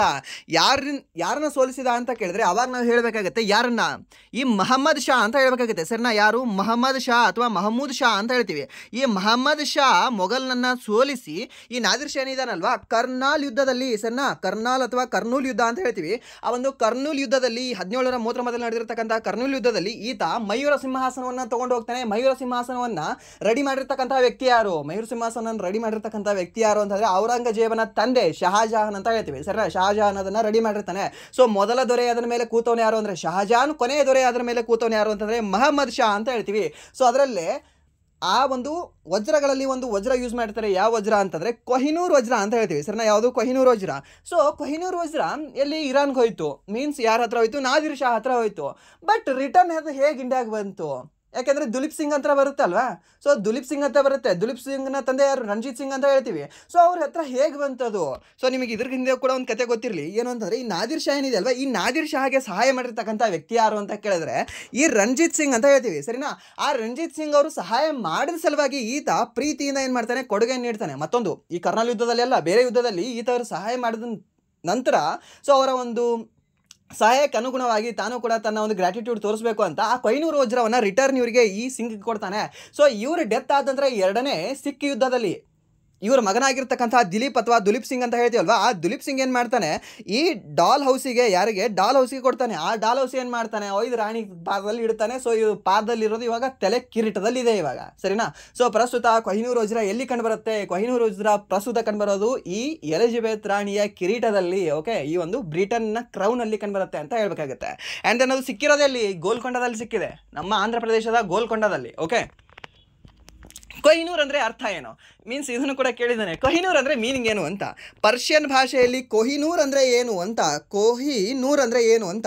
ಕೋಹಿ ಅಂದರೆ ಪರ್ವತ, ಕೋಹಿ ಅಂದರೆ ಬೆಳಕು, ನೂರ್ ಅಂದರೆ ಪರ್ವತ. ಓಕೆ, ಈ ಒಂದು ಪರ್ವತದ ಬೆಳಕು ಅಂತ ಅದರ ಅರ್ಥ ಕೊಡುತ್ತೆ. ಸರಿನಾ? ಕೊಹಿನೂರ್ ಅಂದರೆ ಏನಂತ ಹೇಳ್ತೀವಿ ನಾವು? ಪರ್ವತದ ಬೆಳಕು ಅಂತ ಹೇಳುತ್ತೆ. ಸರಿನಾ? ಸೊ ಅದಕ್ಕೆ ಪರ್ವತದ ಹೆಸರು ಇಟ್ಟಿದ್ದಾರೆ. ಕೊಹಿನೂರ್ ಅನ್ನೋದು ಯಾವುದರ ಮೇಲೆ ಅವಲಂಬಿತವಾಗಿರ್ತಕ್ಕಂಥ ಹೆಸರಾಗಿದೆ ಅಂತ ಕೇಳ್ತಾನೆ. ಪರ್ವತದ ಮೇಲೆ ಇಟ್ಟಿದ್ದಾರೆ, ಅಥವಾ ಇಲ್ಲಾಂದ್ರೆ ಕಾಡಿನ ಮೇಲೆ ಇಟ್ಟಿದ್ದಾರೆ, ಇಲ್ಲಾಂದ್ರೆ ಊರಿನ ಮೇಲೆ ಇಟ್ಟಿದ್ದಾರೆ, ಇಲ್ಲಾಂದ್ರೆ ರಾಜನ ಹೆಸರು ಮೇಲೆ ಇಟ್ಟಿದ್ದಾರೆ. ಯಾವುದ್ರ ಮೇಲೆ ಇಟ್ಟಿದ್ದಾರೆ? ಪರ್ವತದ ಹೆಸರಿನಿಂದ ಅದಕ್ಕೆ ಕೊಹಿನೂರ್ ಅಂತ ಹೆಸರನ್ನ ಇಟ್ಟಿದ್ದಾರೆ. ಓಕೆ, ಸೊ ಎಲ್ಲವೂ ಕೂಡ ವಜ್ರನೇ ಅಲ್ವಾ, ವಜ್ರಕ್ಕೆ ಹೆಸರು ಇಡಬೇಕು. ಸೊ ಅದು ಸ್ಪೆಸಿಫಿಕ್ ಆಗಿ ಇಲ್ಲಿ ಸಿಕ್ಕಿದೆ, ಈ ಒಂದು ಬೆಟ್ಟದಲ್ಲಿ ಸಿಕ್ಕಿದೆ ಅನ್ನೋ ಒಂದು ಗುರುತಿಗಾಗಿ ಅದನ್ನು ಹಾಗೆ ಇಟ್ಟಿದ್ದಾರೆ. ಆ್ಯಂಡ್ ದ ನೆಕ್ಸ್ಟ್ ಪ್ರಶ್ನೆ. ಓಕೆ, ಇಲ್ಲಿ ನಾದಿರ್ ಶಾ ಬಗ್ಗೆ ನಾವು ತಿಳ್ಕೊಳ್ಳೋಣ. ನಾದಿರ್ ಶಾ ಎಲ್ಲಿಂದ ಎಲ್ಲಿವರೆಗೆ ನಮ್ಮ ಭಾರತ ಮೇಲೆ ಆಕ್ರಮಣ ಮಾಡ್ದ? 1748ರಿಂದ 1767ರವರೆಗೆ ಸುಮಾರು 4 ಸರಿ ಆಕ್ರಮಣ ಮಾಡ್ತಾನೆ. ಆ್ಯಂಡ್ ದೆನ್ ಇದಕ್ಕಿಂತ ಮುಂಚೆ ಒಂದು ಗ್ರೇಟ್ ಆಕ್ರಮಣ ಯಾವುದು ಅಂತಂದರೆ ಈ ಕರ್ನಾಲ್ ಆಕ್ರಮಣ ಅಂತ ಹೇಳ್ತೀವಿ, ಕರ್ನಾಲ್ ಯುದ್ಧ ಅಂತ ಹೇಳ್ತೀವಿ. ಅವಾಗ 1739ರಲ್ಲಿ. ಸರಿನಾ? ಟೋಟಲಿ ನಮ್ಮ ಭಾರತದ ಮೇಲೆ ಎಷ್ಟು ಸಾರಿ ಆಕ್ರಮಣ ಮಾಡಿದ್ದಾನೆ ಅಂದರೆ 5 ಬಾರಿ ಆಕ್ರಮಣ ಮಾಡಿದ್ದಾನೆ. ಯಾರು? ಇದೇ ನಾದಿರ್ ಶಾ ಅನ್ನುವ ವ್ಯಕ್ತಿ. ಸರಿನಾ? ನೆನ್ಪಿಟ್ಕೊಳ್ಳಿ, ಕೇಳಬಹುದು. ಆ್ಯಂಡ್ ದೆನ್ ನೆಕ್ಸ್ಟ್ ಪ್ರಶ್ನೆ ಏನಿದೆ ಅಂತಂದರೆ 1928ರಲ್ಲಿ ಹಿಂದೂಸ್ತಾನ್ ಸೋಷಿಯಲಿಸ್ಟ್ ರಿಪಬ್ಲಿಕ್ ಅಸೋಸಿಯೇಷನ್ ಅನ್ನು ಎಲ್ಲಿ ಸ್ಥಾಪಿಸಲಾಯಿತು ಅಂತ ಕೇಳಿದ್ದಾನೆ. HSRA. ನಿನ್ನೆ ನಿಮ್ಗೆ ಹೇಳಿದ್ದೆ ಯಾವುದು? HRA ಸ್ಥಾಪನೆ ಮಾಡಿರ್ತಕ್ಕಂಥ ವ್ಯಕ್ತಿ ಯಾರು? HRA, ಹಿಂದೂಸ್ತಾನ್ ರಿಪಬ್ಲಿಕ್ ಅಸೋಸಿಯೇಷನ್ ಅಂತ ಹೇಳ್ತೀವಿ. HRA ಯಾವಾಗ ಸ್ಥಾಪನೆ ಆಯಿತು? 1924ರಲ್ಲಿ. ಯಾರು ಸ್ಥಾಪನೆ ಮಾಡಿದ್ರು? ಸಚಿನ್ ಸನ್ಯಾಲ್ ಅಂತ ಹೇಳ್ತೀವಿ. ಆ್ಯಂಡ್ ದೆನ್ ನೌಜವಾನ್ ಸಭಾ ಅಂತ ಬರುತ್ತೆ. ಯಾವುದು? ನೌಜವಾನ್ ಸಭಾ ಯಾವಾಗ ಸ್ಥಾಪನೆ ಆಯಿತು? 1926ರಲ್ಲಿ. ಯಾರು ಸ್ಥಾಪನೆ ಮಾಡಿದ್ರು? ಈ ಭಗತ್ ಸಿಂಗ್ ಅವರು ಅಂತ ಹೇಳ್ತೀವಿ. ಸರಿನಾ? ಯಾರು? ಭಗತ್ ಸಿಂಗ್ ಅವರು ಅಂತ ಹೇಳ್ತೀವಿ. ಆ್ಯಂಡ್ ದೆನ್ ಇವೆರಡೂ ಕೂಡ ಮರ್ಜ್ ಆಗಿ ಒಂದು ಸ್ಥಾಪನೆ ಆಗುತ್ತೆ. ಅದನ್ನ ನಾವೇನಂತ ಹೇಳ್ತೀವಿ ಅಂದರೆ HSRA ಅಂತ ಹೇಳ್ತೀವಿ. ಇದನ್ನ ಯಾವಾಗ ಸ್ಥಾಪನೆ ಮಾಡಿದ್ರು ಅಂತ ಕೇಳಿದ್ರೆ 1928ರಲ್ಲಿ ಸ್ಥಾಪನೆ ಮಾಡ್ತಾರೆ. HSRA, Hindustan socialist republic association ಅಂತ ಹೇಳ್ತೀವಿ. ಯಾವಾಗ ಸ್ಥಾಪನೆ ಆಯಿತು ಅಂತ ಕೇಳಿದ್ರೆ 1928. ಯಾರು ಸ್ಥಾಪನೆ ಮಾಡಿದ್ರು ಅಂತ ಕೇಳಿದ್ರೆ ಪಂಡಿತ್ ಚಂದ್ರಶೇಖರ್ ಆಜಾದ್ ಅಂತ ಹೇಳ್ತೀವಿ. ಸರ್ನಾ? ಪಂಡಿತ್ ಚಂದ್ರಶೇಖರ್ ಆಜಾದ್ ಆಪ್ಷನ್ ಕೊಡಲಿಲ್ಲ ಸರ್. ಯಾವ್ದು ಹಾಕ್ಬೇಕು ನಾವು? ಅಲ್ವಾ, ಬರಬೇಕಿದೆ ಒಂದು ಮೈಂಡಲ್ಲಿ. ಸೊ ಯಾವ್ದು ಹಾಕಬೇಕು ಅಂತಂದರೆ, ಯಾರ ಹೆಸರನ್ನ ನಾವು ಹೇಳಬೇಕು ಅಂತಂದರೆ ಭಗತ್ ಸಿಂಗ್ ಅವರು ಅಂತ ಹೇಳ್ತೀವಿ. ಯಾಕೆ ಅಂತಂದರೆ ಇವರ ಒಂದು ನೌಜವಾನ್ ಸಭಾ ಏನಿದೆ ಅಲ್ವಾ, ಅದು ಕೂಡ ಮರ್ಜ್ ಆಗಿರುತ್ತೆ. ಸೊ ಕೋ-ಫೌಂಡ್ರ್ ಇವರಿಬ್ಬರು ಕೂಡ. ಯಾವುದು HSRA ಕೋ-ಫೌಂಡ್ರ್ ಯಾರು ಅಂತಂದರೆ ಒಂದು ಭಗತ್ ಸಿಂಗ್ ಅವರು, ಹಾಗೆ ಇನ್ನೊಂದು ಯಾರು ಅಂತ ಕೇಳಿದ್ರೆ ಈ ನಮ್ಮ ಪಂಡಿತ್ ಚಂದ್ರಶೇಖರ್ ಆಜಾದ್ ಅವರು ಅಂತ ಹೇಳ್ತೀವಿ. ಸರಿನಾ, he is a sharp shooter ಆ ಟೈಮಲ್ಲೇ. ಯಾರು ಅಂದರೆ ಪಂಡಿತ್ ಚಂದ್ರಶೇಖರ್ ಆಜಾದ್ ಅವರು. ಯಾರು ಈ ಕೆಳಗಿನ ಯಾರು ಆ ಕಾಲದ ಶಾರ್ಪ್ ಶೂಟರ್ ಆಗಿದ್ರು ಅಂತ ಕೇಳ್ಬೋದು, ಡಿಫ್ರೆಂಟ್ ಆಗಿರ್ತಕ್ಕಂಥ ಕ್ವಶನ್. ಓಕೆ, ಸೊ ಯಾರು ಅಂತಂದರೆ ಇದೇ ನಮ್ಮ ಪಂಡಿತ್ ಚಂದ್ರಶೇಖರ್ ಆಜಾದ್ ಅಂತ ಹೇಳ್ತೀವಿ. ಸರಿನಾ, ನೆನ್ಪಿಟ್ಕೊಳ್ಳಿ, ಕೇಳ್ಬೋದು ನಿಮಗೆ. ಆ್ಯಂಡ್ ನಿನ್ನೆ ನಾನು ಒಂದು ಎಕ್ಸ್ಪ್ಲೇನ್ ಮಾಡುವಾಗ ಹೇಳಿದ್ದೆ ನಿಮಗೆ, ಏನು ಅಂತಂದರೆ ಈ ಕೇಂದ್ರೀಯ ಶಾಸಕಾಂಗದ ಮೇಲೆ ಬಾಂಬನ್ನು ಹಾಕಿರ್ತಕ್ಕಂಥ ವ್ಯಕ್ತಿಗಳು ಯಾರ್ಯಾರು ಅಂತ. ಸರಿನಾ, ಸೊ ಅದಕ್ಕೆ ಆನ್ಸರ್ ಏನಂತ ಹೇಳಿದೆ ನಾನು, ಒಂದು ಭಗತ್ ಸಿಂಗ್ ಅಂತ ಹೇಳಿದ್ದೆ, ಇನ್ನೊಂದು ಬತುಕೇಶ್ವರ ದತ್ ಅಂತ ಹೇಳಿದ್ದೆ ಅಲ್ವಾ. ಸೊ ಹಾಗಾದರೆ ಈ ಮಾರ್ಚ್ 23ರಂದು 3 ಜನನ ಗಲ್ಲಿ ಹಾಕ್ತಾರೆ. ಯಾರನ್ನ ಗಲ್ಲಿ ಹಾಕ್ತಾರೆ? ರಾಜ್ಗುರು, ಭಗತ್ ಸಿಂಗ್, ಸುಖದೇವ್ ಅವರನ್ನ ಗಲ್ಲಿ ಹಾಕ್ತಾರೆ. ಸೊ ಹಾಗಾದರೆ ಮತ್ತೆ ಅವ್ರು ಇದರಲ್ಲಿ ಭಾಗನೇ ವಹಿಸಿಲ್ಲಲ್ಲ ಸರ್. ಲಾಹೋರ್ ಕಾನ್ಸ್ಪಿರೆನ್ಸಿ ಆಗುತ್ತೆ ಗೊತ್ತಾ, ಲಾಹೋರ್ ಪ್ರಕರಣ ಅಂತ ಹೇಳ್ತೀವಿ. ಆ ಲಾಹೋರ್ ಪ್ರಕರಣದಲ್ಲಿ ಅವರಿಬ್ಬರನ್ನು ಕೂಡ ಹೇಳ್ಕೊಂಬಂದಿರ್ತಾರೆ. ಸರಿನಾ, ಅವರಿಬ್ಬರನ್ನ ಕೂಡ ಜೈಲಿಗೆ ಹಾಕಿರ್ತಾರೆ. ಯಾರನ್ನ? ಈ ರಾಜ್ಗುರು ಮತ್ತು ಸುಖದೇವ್ ಅವರನ್ನ. ಬಟ್ ಅದಕ್ಕಿಂತ ಮುಂಚೆಯೇ ಜೈಲಿಗೆ ಯಾರಿಗೆ ಹಾಕಿರ್ತಾರೆ ಅಂತಂದರೆ ಈ ಭಗತ್ ಸಿಂಗ್ ಮತ್ತು ಬತುಕೇಶ್ವರ ದತ್ ಅವರಿಗೆ ಹಾಕಿರ್ತಾರೆ. ಇದು ಗೊತ್ತಿರಲಿ ನಿಮಗೆ. ಓಕೆ, ಸೊ ಕೇಂದ್ರೀಯ ಶಾಸಕಾಂಗದ ಮೇಲೆ ಬಾಂಬನ್ನು ಹಾಕಿರ್ತಕ್ಕಂಥ ವ್ಯಕ್ತಿಗಳು ಯಾರು ಅಂತ ಕೇಳಿದ್ರೆ ಈ ಭಗತ್ ಸಿಂಗ್ ಅವರು ಮತ್ತು ಹಾಗೆ ಈ ಬತುಕೇಶ್ವರ ದತ್ ಅವರು ಅಂತ ಹೇಳ್ತೀವಿ. ಸರಿಯಾ, ಬಟ್ ಮುಂದೆ ಈ ಲಾಹೋರ್ ಕಾನ್ಸ್ಪಿರೆನ್ಸಿಯಲ್ಲಿ ಈ 3 ಜನ ಸಿಗ್ಬೀಳ್ತಾರೆ. ಸೊ 3 ಜನರನ್ನು ಕೂಡ ಹೋಯ್ತಾರೆ. ಸರಿನಾ, ಇದು ಗೊತ್ತಿರಲಿ, ಕೇಳ್ಬೋದು ನಿಮಗೆ. ಆ್ಯಂಡ್ ನೆಕ್ಸ್ಟ್ ಗಾಂಧಿ ಯೂರಿಯನ್ ಪ್ಯಾಕ್ಟ್ ಯಾವಾಗ ಆಗುತ್ತೆ? ಮಾರ್ಚ್ 5 1931 ಅಂತ ಹೇಳ್ತೀವಿ. ಆ್ಯಂಡ್ ದೆನ್ ಅವರಿಗೆ ಗಲ್ಲಿಗೇರಿಸಿದ್ದು ಯಾವಾಗ ಅಂತ ಕೇಳಿದ್ರೆ ಮಾರ್ಚ್ 23. ಸರಿನಾ, ಮಾರ್ಚ್ 23 1931 ಅಂತ ಹೇಳ್ತೀವಿ. ನೆನ್ಪಿಟ್ಕೊಳ್ಳಿ. ಸೊ ಎಷ್ಟನೇ ವಯಸ್ಸಿಗೆ ಅಂತಂದರೆ 23ನೇ ವಯಸ್ಸಿಗೆ ಅವರ ಒಂದು ಪ್ರಾಣ ಪಕ್ಷಿ ಏನಿದೆ ಅಲ್ವಾ ಹಾರಿ ಹೋಗುತ್ತೆ. ಯಾರ್ದು ಅಂತಂದರೆ ಭಗತ್ ಸಿಂಗ್ ಅವ್ರದ್ದು. ಸೊ ಅವರು ಡೆತ್ ಆಗಿರ್ತಕ್ಕಂಥ ದಿನಾಂಕವೂ ಸಹ 23. ಅವರು ಡೆತ್ ಆಗಿರ್ತಕ್ಕಂಥ ಅವ್ರ ಏಜು ಕೂಡ ಯಾವಾಗ ಎಷ್ಟಿತ್ತು ಅಂತಂದರೆ 23 ಇತ್ತು. ಓಕೆ, ಸೊ 23 ಇತ್ತು. ಯಾರ್ದು ಅಂತಂದರೆ ನಮ್ಮ ಭಗತ್ ಸಿಂಗ್ ಅವ್ರದ್ದು. ಆ ಭಗತ್ ಸಿಂಗ್ ಅವರು ಯಾವ ಒಂದು ಕಾಲೇಜಲ್ಲಿ ಅಧ್ಯಯನ ಮಾಡಿದರು? ಲಾಹೋರ್ ಯೂನಿವರ್ಸಿಟಿಯಲ್ಲಿ ಅಧ್ಯಯನ ಮಾಡಿರ್ತಾರೆ ಅವರು. Okay, he is a graduated person. ಕೆಲವೊಂದು ಮೂರ್ಖ ಇತಿಹಾಸಕಾರರು ಏನು ಅಂತ ಬರೀತಾರೆ ಅಂತಂದರೆ ಕ್ರಾಂತಿಕಾರಿಗಳು ಅವಿದ್ಯಾವಂತರು ಅಂತ ಬರೆದಿರ್ತಾರೆ. ಸರಿನಾ, ಸಾಕಷ್ಟು ಬುಕ್ಗಳಲ್ಲಿ. ಆ್ಯಂಡ್ ದೆನ್ ಸಮ್ ಇತಿಹಾಸಕಾರರು ಏನಂತಂದರೆ ಈ ಮಂದಗಾಮಿಗಳೇನಿದಾರಲ್ವ ಅವರೆಲ್ಲರೂ ಕೂಡ ಬುದ್ಧಿವಂತರಾಗಿದ್ರು. ಆ್ಯಂಡ್ ದೆನ್ ಕ್ರಾಂತಿಕಾರಿಗಳು ಆಲ್ಮೋಸ್ಟ್ ಹೇಗೆ ಅಂತಂದರೆ ಅವರು ಅವಿದ್ಯಾವಂತರಾಗಿದ್ರು ಅಂತ. Is graduated person. ಯಾರು ಅಂತಂದರೆ ಭಗತ್ ಸಿಂಗ್ ಅವರು is a graduated, Chandrashekhar Azad ಅವರು is a graduated, and then Sachin Sanyal is a graduated. Okay, so ಎಲ್ಲರೂ ಕೂಡ ಆ ಕಾಲದಲ್ಲೇ ಒಂದು ಶತಮಾನದ ಹಿಂದೆಯೇ ಅವ್ರು ಗ್ರಾಜ್ಯುಯೇಟೆಡ್. ಓಕೆ, ಯಾವ ಭಾಷೆಯಲ್ಲಿ? ಇಂಗ್ಲೀಷ್ ಭಾಷೆಯಲ್ಲಿ ಗ್ರಾಜ್ಯುಯೇಟೆಡ್ ಪರ್ಸನ್ಸ್ ಅವರೆಲ್ಲರೂ ಸಹ. ಓಕೆ, ಸೊ ಇದು ಸಹ ನಿಮ್ಗೆ ಗೊತ್ತಿರಲಿ. ಆ್ಯಂಡ್ ದೆನ್ ನೆಕ್ಸ್ಟ್ ಪ್ರಶ್ನೆ. ಓಕೆ, ಇದು ಎಲ್ಲಿ ಸ್ಥಾಪನೆ ಇದೆ ಅಂತಲೇ ಹೇಳಿಲ್ಲ ಅಲ್ವಾ. ಎಲ್ಲಿ ಸ್ಥಾಪನೆ ಆಗುತ್ತೆ ಅಂತಂದರೆ ಈ ಫಿರೋಜ್ ಶಾ ಕೊಟ್ಲಾ ಮೈದಾನದಲ್ಲಿ ಸ್ಥಾಪನೆ ಆಗುತ್ತೆ. ಎಲ್ಲಿ ಅಂದರೆ ಫಿರೋಜ್ ಶಾ ಕೊಟ್ಲಾ ಮೈದಾನ ದೆಹಲಿಯಲ್ಲೇ ಅಂತ ಹೇಳ್ತೀವಿ. ಈ ಫಿರೋಜ್ ಶಾ ಕೊಟ್ಲಾ ಮೈದಾನವನ್ನು ನಾವು ಪ್ರಸ್ತುತ ಏನಂತ ಕರಿತೀವಿ ಅಂತಂದರೆ ಈ ಅರುಣ್ ಜೇಟ್ಲಿ ಮೈದಾನ ಅಂತ ಕರಿತೀವಿ. ಸರಿನಾ, ಏನಂತ ಕರಿತೀವಿ? ಅರುಣ್ ಜೇಟ್ಲಿ ಮೈದಾನ ಅಂತ. ಯಾವುದನ್ನ? ಫಿರೋಜ್ ಶಾ ಕೊಟ್ಲಾ ಮೈದಾನವನ್ನು ಪ್ರಸ್ತುತ ಯಾವ ಹೆಸರಿನಿಂದ ಕರಿತೀವಿ? ಅರುಣ್ ಜೇಟ್ಲಿ ಮೈದಾನವಂತ ಕರಿತೀವಿ. ಸೊ ಆ ಅರುಣ್ ಜೇಟ್ಲಿ ಮೈದಾನದಲ್ಲಿ ಈ HSRA ಸ್ಥಾಪನೆ ಆಗುತ್ತೆ. ಯಾವುದು? ಹಿಂದೂಸ್ತಾನಿಕ್ ಸೋಷಿಯಲಿಸ್ಟ್ ರಿಪಬ್ಲಿಕ್ ಅಸೋಸಿಯೇಷನ್ ಸ್ಥಾಪನೆ ಮಾಡಿರ್ತಕ್ಕಂಥ ಇಬ್ಬರು ವ್ಯಕ್ತಿಗಳು ಮೇನ್ ಅಂತ ಹೇಳಿದ್ರೆ ಅವಾಗ ನಾವು ಹೇಳಬೇಕಾಗುತ್ತೆ ಪಂಡಿತ್ ಚಂದ್ರಶೇಖರ್ ಆಜಾದ್ ಅವರು ಹಾಗೆ ಭಗತ್ ಸಿಂಗ್ ಅವರು ಅಂತ. ಓಕೆ, ನೆನಪಿರ್ತದೆ. ಆ್ಯಂಡ್ ದೆನ್ ನೌಜವಾನ್ ಸಭಾವನ್ನ ಈ ಬ್ರಿಟಿಷರು ಯಾವಾಗ ರದ್ದು ಮಾಡಿದ್ರು ಅಂತ ಕೇಳಿದ್ರೆ ಅವಾಗ ನೀವೇನಂತ ಹೇಳಬೇಕಾಗುತ್ತೆ? ಸರ್, ಅದು 1926ರಲ್ಲಿ ಹುಟ್ಕೊಳ್ತು, 1929ರಲ್ಲಿ ಅದರ ಮೇಲೆ ಕಂಪ್ಲೀಟ್ ಆಗಿ ಈ ಬ್ರಿಟಿಷರು ಬ್ಯಾನ್ ಮಾಡ್ತಾರೆ ಅಂತ ಹೇಳಬೇಕಾಗುತ್ತೆ. ಯಾಕಂದರೆ ಲಾಹೋರ್ ಕಾನ್ಸ್ಪಿರೆನ್ಸಿ ಆಗುತ್ತಲ್ವಾ. So that's why. And then next ಪ್ರಶ್ನೆ.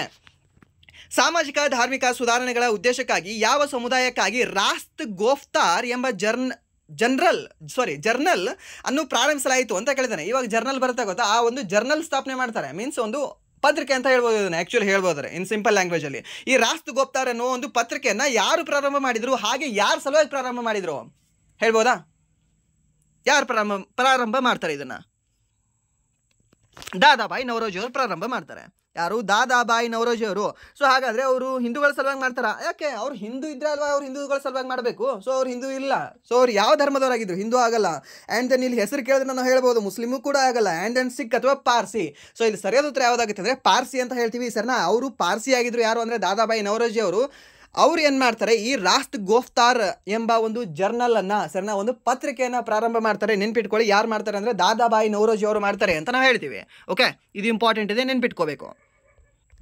And then drain wealth theory ಅದನ್ನು ಮಂಡಿಸಿರ್ತಕ್ಕಂಥ ವ್ಯಕ್ತಿ ಯಾರು? ಇದೇ ದಾದಾಬಾಯಿ ನವರೋಜಿ ಅಂತ ಹೇಳ್ತೀವಿ. ಸರಿನಾ, ಡ್ರೇನ್ ವೆಲ್ತ್ ಥಿಯರಿಯನ್ನು ಮಂಡಿಸಿರ್ತಕ್ಕಂಥ ವ್ಯಕ್ತಿ ಯಾರು ಅಂತ ಕೇಳಿದ್ರೆ ಇದೇ ದಾದಾಬಾಯಿ ನವರೋಜಿ ಅವರು. And then voice of India ಎಂಬ ಪತ್ರಿಕೆಯನ್ನು ಮುನ್ನಡೆಸಿದವರು ಯಾರು ಅಂತ ಕೇಳಿದ್ರೆ ಇದೇ ದಾದಾಬಾಯಿ ನವರೋಜಿ ಅವರು. ಯಾವುದು? ವಾಯ್ಸ್ ಆಫ್ ಇಂಡಿಯಾ ಅಂತ ಹೇಳ್ತೀವಿ. ಸರಿನಾ, ಗೊತ್ತಿರಲಿ, ಕೇಳ್ಬೋದು. ಆ್ಯಂಡ್ ದೆನ್ ನೆಕ್ಸ್ಟ್, ಭಾರತದ ಮೊದಲ ತಲಾದಾಯವನ್ನು ಲೆಕ್ಕ ಹಾಕಿರ್ತಕ್ಕಂಥ ವ್ಯಕ್ತಿ ಯಾರು ಅಂದರೆ ಅದು ಕೂಡ ನಾವು ಹೇಳಬೇಕು, ಇದೇ ದಾದಾಬಾಯಿ ನವರೋಜಿ. ಎಷ್ಟಿತ್ತು ಅವಾಗ ತಲಾದಾಯ? ಎಷ್ಟಿತ್ತು? 20 ರೂಪಾಯಿ ಇತ್ತು. ಪ್ರಸ್ತುತ ನಮ್ಮ ಕರ್ನಾಟಕದ ತಲಾದಾಯ ಎಷ್ಟಿದೆ? 2,04,000 ಸಮಥಿಂಗ್ 300 ಚಿಲ್ಲರೆ ಏನೋ ಇದೆ, ಸರಿನಾ. ಹೈಯೆಸ್ಟ್ ತಲಾದಾಯ ಇರೋದೇ ನಮ್ಮ ಕರ್ನಾಟಕದ ಪ್ರಸ್ತುತ ಇಡೀ ಭಾರತದಲ್ಲೇ. ಓಕೆ, ಆಲ್ಮೋಸ್ಟ್ ಏನಾದರೂ North India and then South India compare ಮಾಡಿದ್ರೆ ನಾರ್ತ್ ಇಂಡಿಯಾದು ಫುಲ್ ಹೈಯೆಸ್ಟ್ ಇದೆ. ಯಾಕೆ ಅಂತಂದರೆ ಈ ನಮ್ಮ ಮುಂಬೈಯಿಂದ ಆ್ಯಂಡ್ ದೆನ್ ನಮ್ಮ ಕರ್ನಾಟಕದಿಂದ, ಮೀನ್ಸ್ ಮಹಾರಾಷ್ಟ್ರ ಮತ್ತು ಕರ್ನಾಟಕದಿಂದ ಆ್ಯಂಡ್ ದೆನ್ ಈ ಹೈದರಾಬಾದಿಂದ ಆ್ಯಂಡ್ ದೆನ್ ಚೆನ್ನೈಯಿಂದ, ದಿಸ್ ಇಸ್ ದ ಹಬ್ ಅಲ್ವಾ. ಸೊ ಅದಕ್ಕೆ ಇಲ್ಲಿ ಜಾಸ್ತಿ ತಲಾದಾಯ ಕಂಡುಬರುತ್ತೆ ನಿಮಗೆ. ಆ್ಯಂಡ್ ದೆನ್ ನೆಕ್ಸ್ಟ್ ಪ್ರಶ್ನೆ, ಸಂವಿಧಾನದ ಉದ್ಘಾಟನೆಯ ದಿನಾಂಕವಾಗಿ ಜನವರಿ 26 ಆಯ್ಕೆ ಮಾಡಲಾಯಿತು. ಓಕೆ, ಏಕೆಂದರೆ 1930ರಲ್ಲಿ ಅದೇ ದಿನಾಂಕದಂದು ಭಾರತೀಯ ರಾಷ್ಟ್ರೀಯ ಕಾಂಗ್ರೆಸ್ ಬಹಿರಂಗಪಡಿಸಿತು. ಏನನ್ನ ಬಹಿರಂಗಪಡಿಸಿತು? ಭಾರತ ಬಿಟ್ಟು ಹೋಗಿ ಚಳುವಳಿಯನ್ನು ಬಹಿರಂಗಪಡಿಸಿತು, ಪೂರ್ಣ ಸ್ವರಾಜ್ ಚಳುವಳಿಯನ್ನು ಆಚರಿಸಿತು, ಉಪ್ಪಿನ ಸತ್ಯಾಗ್ರಹವನ್ನು ಆಚರಿಸಿತು, ಇಲ್ಲ ಅಂದರೆ ಖಿಲಾಫತ್ ಚಳುವಳಿಯನ್ನು ಆಚರಿಸಿತು ಅಂತ ಕೊಟ್ಟಿದ್ದಾನೆ. ಸೊ ಅದಕ್ಕೆ ಸರಿಯಾದ ಉತ್ತರ ಯಾವುದಾಗುತ್ತೆ? ಪೂರ್ಣ ಸ್ವರಾಜ್ ಚಳುವಳಿ, ಸರಿನಾ. ಈ ಒಂದು 1930 ಜನವರಿ 26 ಏನಿದೆ ಅಲ್ವಾ, ಸೊ ಆಗ ಪೂರ್ಣ ಸ್ವರಾಜ್ ಚಳುವಳಿಯನ್ನು ಮಾಡಿರ್ತಾರೆ. ಓಕೆ, ಸೊ ಆದ ಕಾರಣದಿಂದ ಈ ಸಂವಿಧಾನದ ಉದ್ಘಾಟನೆಯನ್ನು ಸಹ ನಾವು ಯಾವಾಗ ಮಾಡ್ತೀವಿ ಅಂತಂದರೆ, ರಿಪಬ್ಲಿಕ್ ಡೇ ಅನ್ನು ನಾವು ಯಾಕೆ ಆಚರಣೆ ಮಾಡ್ತೀವಿ ಅಂತಂದರೆ ಜನವರಿ 26, 1950 ಅಂತ ಕೇಳಿದ್ರೆ ಅದ್ರ ಹಿಂದೆ ಕತೆ ಇದು ಇದೆ ಅಂತ ಕೊಟ್ಟಿದ್ದಾನೆ, ಸರಿನಾ. ಸೊ ಇದು ಯಾವುದು ಅಂದರೆ ಪೂರ್ಣ ಸ್ವರಾಜ್ ಚಳುವಳಿ. ನಿಮ್ಗೆ ಇನ್ನೊಂದು ಪ್ರಶ್ನೆ ನಾನು ಕೇಳ್ತೀನಿ, ಪೂರ್ಣ ಸ್ವರಾಜ್ ಚಳುವಳಿ ಈ 1930 ಜನವರಿ 26 ಯಾಕೆ ಮಾಡಿದ್ರು ಸರ್? ಪ್ರಶ್ನೆ ಇದೇ ಇದೆ. ಓಕೆ, ಸೊ ಆಲ್ರೆಡಿ ನನ್ನ ಕ್ಲಾಸ್ ಕೇಳಿರ್ತಕ್ಕಂಥ ಹುಡುಗರು ಹೇಳ್ತೀರಾ ಇದಕ್ಕೆ, ಬಟ್ ಓಕೆ ಮತ್ತೊಂದು ಸರಿ ಹೇಳಿ. 1930 ಜನವರಿ 26 ಯಾಕೆ ಪೂರ್ಣ ಸ್ವರಾಜ್ ಚಳುವಳಿಯನ್ನು ಮಾಡಿದರು? ಓಕೆ, 1929ರಲ್ಲಿ ಲಾಹೋರ್ದಲ್ಲಿ INC ಅಧಿವೇಶನ ಆಗುತ್ತೆ. ಸೊ ಆಗ ಪೂರ್ಣ ಸ್ವರಾಜ್ ಚಳುವಳಿ ಮೀನ್ಸ್ ಪೂರ್ಣ ಸ್ವರಾಜ್ ಘೋಷಣೆಯನ್ನು ನಾವು ಮಾಡಬೇಕು ಅಂತ ಅವಾಗೆಲ್ಲವೂ ಕೂಡ ಪ್ಲಾನ್ ಹಾಕ್ತಾರೆ. ಓಕೆ, 1929 ಡಿಸೆಂಬರ್ ತಿಂಗಳಲ್ಲಿ ಮಾಡ್ತಾರೆ. ಯಾಕೆ ಜನವರಿ 1ರಂದು? ಓಕೆ, ನಾವು ಕೂಡ ನ್ಯೂ ಇಯರ್ ಸೆಲೆಬ್ರೇಷನ್ ಮಾಡೋ ಥರ ಅಲ್ಲಿ ನಾವು ಘೋಷಣೆ ಕೊಡೋಣ ಅಂತ ಯಾಕೆ ಮಾಡಲಿಲ್ಲ ಅವರು? ಸೊ ಅವಾಗ ಈ ಜವಾಹರ್ಲಾಲ್ ನೆಹರು ಅವರಿಗೆ ಇವರು ಒಂದು ಮಾತು ಹೇಳ್ತಾರೆ, ಯಾರು? ಮಹಾತ್ಮ ಗಾಂಧೀಜಿ. ಏನಂತಂದರೆ, ಇವಾಗ ನಾವು ಇಲ್ಲೇ ಹಾರಿಸಿದ್ರೆ ದೇಶಕ್ಕೆ ಜನಕ್ಕೆ ಗೊತ್ತಾಗಬೇಕಲ್ಲಣ್ಣ, ನೀನು ಮೊದಲೇನು ಮಾಡು ಅಂತಂದರೆ ದೇಶದ ಎಲ್ಲ ಮೂಲೆ ಕಡೆ ಇದನ್ನು ಹಬ್ಬ ಹಾಗೆ ಮಾಡು ಮೊದಲು. ಸೊ ಹಬ್ಬ ಹಾಗೆ ಮಾಡಿದ ನಂತರ ಈ ಜನವರಿ ತಿಂಗಳ ಕೊನೆಯ ಸಂಡೇ, ಜನವರಿಯ ಲಾಸ್ಟ್ ಸಂಡೇ ಯಾವ ದಿನ ಬರುತ್ತಲ್ಲ ಆ ದಿನ ನಾವು ಇಲ್ಲಿ ನೀನು ಜೆಂಡ ಹಾರಿಸುವಂತೆ, 3 ತ್ರಿವರ್ಣದ ಒಂದು ಧ್ವಜವನ್ನು ನೀನು ಹಾರಿಸುವಂತೆ, ಬಟ್ ಆಲ್ಮೋಸ್ಟ್ ಎಲ್ಲ ದೇಶದ ಎಲ್ಲ ಕಡೆ ನೀನು ಪ್ರಚಾರ ಮಾಡು ಅಂತ ಹೇಳ್ತಾರೆ. ಯಾರು? ಮಹಾತ್ಮ ಗಾಂಧೀಜಿಯವರು. ಆ ದಿನ ನೀವು ಬೇಕಾದರೆ ಗೂಗಲ್ ಮಾಡಿ ನೋಡ್ಕೊಳ್ಳಿ. ಜನವರಿ 26 1930 ಯಾವ ದಿನ ಆಗಿದೆ ಅಂದರೆ ಈ ಒಂದು ಸಂಡೇ ಆಗಿದೆ. ಓಕೆ, ಸೊ ಸಂಡೇ ಆಗಿದೆ, ರಜಾ ದಿನ ಆಗಿತ್ತು. ಯಾಕಂದರೆ ಲಾರ್ಡ್ ಹಾರ್ಡಿಂಜ್ ರಜಾ ದಿನ ಮಾಡಿದ್ದಲ್ಲ ಆವಾಗಲೇ 1942-43ರಲ್ಲಿ ಅಲ್ವಾ. ಸೊ ಅದಕ್ಕೆ ಈ ರೀತಿ ಅದ್ರ ಹಿಂದೆ ಕತೆ ಇದೆ. ಸೊ ಈ ರೀತಿ ಏನು ಡೆಪ್ತಾಗಿ ಕೇಳಲ್ಲ, ಬಟ್ ನಿಮ್ಗೆ ಗೊತ್ತಿರಲಿ ಅಷ್ಟೇ ಯಾಕೆ ಜನವರಿ 26 ಸೆಲೆಕ್ಟ್ ಆಯಿತು ಅಂತ. ಓಕೆ, ಏನು ನಮ್ಮ ಬರ್ತ್ಡೇ ಇತ್ತು ಅವತ್ತು? ಇಲ್ಲ ಅಲ್ವಾ. ಸೊ ಅದಕ್ಕೆ ಬೇಕಾಗುತ್ತೆ ಕೇಳಿದಾಗ ಮಾಡಿದಾಗ. ಆ್ಯಂಡ್ ದೆನ್ ಭಾರತ ಬಿಟ್ಟು ತೊಲಗಿ ಚಳುವಳಿಯನ್ನು ನಡೆಸಿರ್ತಕ್ಕಂಥದ್ದು ಯಾವಾಗ? 1942 ಅಂತ ಹೇಳ್ತೀವಿ. Quit India movement 1942. And then Purna Swaraj ಚಳುವಳಿ 1930 ಅಂತ ಹೇಳ್ತೀವಿ. ಆ್ಯಂಡ್ ದೆನ್ ಉಪ್ಪಿನ ಸತ್ಯಾಗ್ರಹ ಇದು ಕೂಡ 1930 ಮಾರ್ಚ್ ಅಂತ ಹೇಳ್ತೀವಿ, ಮಾರ್ಚ್ 12 ಅಂತ ಹೇಳ್ತೀವಿ. ಆ್ಯಂಡ್ ದೆನ್ ಖಿಲಾಫತ್ ಚಳುವಳಿ 1919 ಅಂತ ಹೇಳ್ತೀವಿ. ಓಕೆ, ಇದು ಕೂಡ ಗೊತ್ತಿರಲಿ, ಕೇಳ್ಬೋದು ನಿಮಗೆ. ಆ್ಯಂಡ್ ದೆನ್ ನೆಕ್ಸ್ಟ್ ಪ್ರಶ್ನೆ, ಭಾರತೀಯ ಕ್ರಾಂತಿಯ ತಾಯಿ ಎಂದು ಯಾರನ್ನು ಪರಿಗಣಿಸಲಾಗ್ತದೆ? ಓಕೆ, ಸೊ ಇಲ್ಲಿ ಕೆಲವೊಬ್ರಿಗೆ ಹೇಗೆ ಅಂತಂದರೆ ಕನ್ಫ್ಯೂಷನ್ ಇರುತ್ತೆ, ಆ್ಯಂಡ್ ದೆನ್ ಕೆಲವೊಬ್ಬರಿಗೆ ಗೊತ್ತಿರೋದಿಲ್ಲ. ಆ್ಯಂಡ್ ದೆನ್ ಕೆಲವೊಬ್ರು ಹೇಗೆ ಅಂದರೆ ಒಂದು ರೀತಿ ಆರೋಗ್ಯಂಟಲ್ಲಿ ಇರ್ತಾರೆ ಇದರಲ್ಲಿ. ಏನಂತಂದರೆ ಇವಾಗ ಅಗ್ನಿವೀರಲ್ಲಿ ಕೇಳಿರೋದು ಬೇರೆ ಎಲ್ಲೂ ಕೂಡ ಕೇಳಲ್ಲ, ಆ್ಯಂಡ್ ದೆನ್ SSC MTS ಅಲ್ಲಿ ಕೇಳಿರೋದು UPSC ಕೇಳಲ್ಲ ಅಂತ. ಓಕೆ, ಸೊ ಇಲ್ಲಿ ಇದೇ ಕ್ವಶನ್ ನೀವು ತೊಗೊಳ್ಳಿ. ಈ ಕ್ವಶನ್ ನಿಮಗೆ ಸಾಕಷ್ಟು ಸರಿ ಹೇಳಿದ್ದೀನಿ ಈ ವರ್ಷ. ಏನು ಅಂತಂದರೆ ಈ ವರ್ಷ 2023 SSC MTS ಎಕ್ಸಾಮಲ್ಲಿ ಕೇಳಿದ್ದಾನೆ. ಯಾವುದು? ಭಾರತದ ಕ್ರಾಂತಿಯ ತಾಯಿ ಎಂದು ಯಾರನ್ನು ಕರೆಯುತ್ತೇವೆ? ಮೇಡಮ್ ಬಿಕಾಜಿ ಕಾಮ ಅವರನ್ನು ಕರೆಯುತ್ತೇವೆ. ಓಕೆ, ಭಾರತದ ಕ್ರಾಂತಿಯ ತಾಯಿ ಅಂತ ನಾವು ಯಾರನ್ನು ಕರಿತೀವಿ? ಮೇಡಮ್ ಬಿಕಾಜಿ ಕಾಮ ಅವ್ರನ್ನ ಕರಿತೀವಿ. ಸೊ ಇದು ಯಾವಾಗ ಕೇಳಿದ್ದಾನೆ? SSC MTS 6/9/2023 2ನೇ ಶಿಫ್ಟಲ್ಲಿ ಕೇಳಿದ್ದಾನೆ ಅಲ್ವಾ. ಆ್ಯಂಡ್ ದೆನ್ ಇದೇ ಸೇಮ್ ಪ್ರಶ್ನೆಯನ್ನು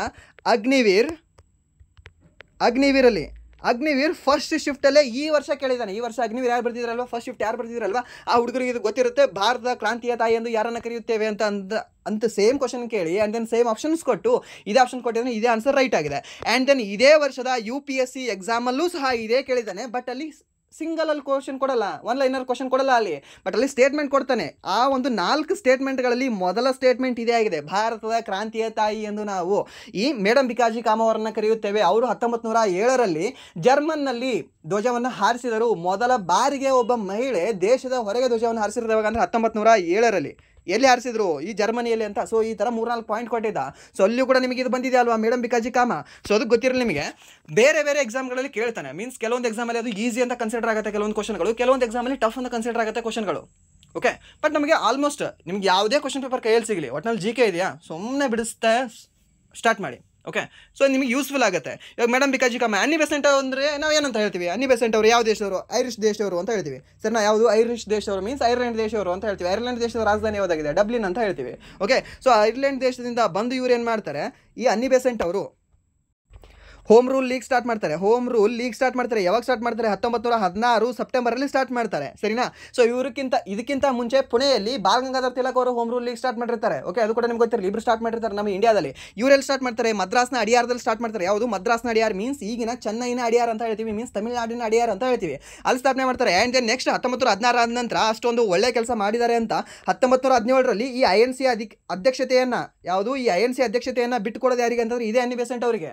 ಓಕೆ, ಭಾರತದ ರಾಷ್ಟ್ರೀಯ ಕಾಂಗ್ರೆಸ್ನ ಮೊದಲ ಮಹಿಳಾ ಅಧ್ಯಕ್ಷ ಯಾರು ಅಂತ ಕೇಳ್ತೇನೆ. ಅವಾಗ ನೀವು ಹೇಳ್ಬೇಕಾಗುತ್ತೆ ಇದೇ ಅನ್ನಿ ಬೆಸೆಂಟ್ ಅಂತ. ಓಕೆ, ಇಂಪಾರ್ಟೆಂಟ್ ಇದೆ. ಸೊ ಈಗ ಓದ್ಕೊಳ್ಳಿ, ನೆನಪುಳಿತದೆ. ಆ್ಯಂಡ್ ನಿಮ್ಗೆ ಇನ್ನೊಂದು ಗೊತ್ತಿರಲಿ, ಕಾಲಾನುಕ್ರಮಣದಲ್ಲಿ ಬರೀರಿ ಅಂತ ಕೊಡ್ತಾನೆ. ಸೊ ನಿಮ್ಗೆ ಏನು ಓದಿರ್ತೀರಾ, ಹೋಮ್ ರೂಲ್ ಲೀಗ್ ಯಾವಾಗ ಸ್ಥಾಪನೆ ಆಯಿತು, 1916 ಅಂತ ಕೊಡ್ತಾನೆ.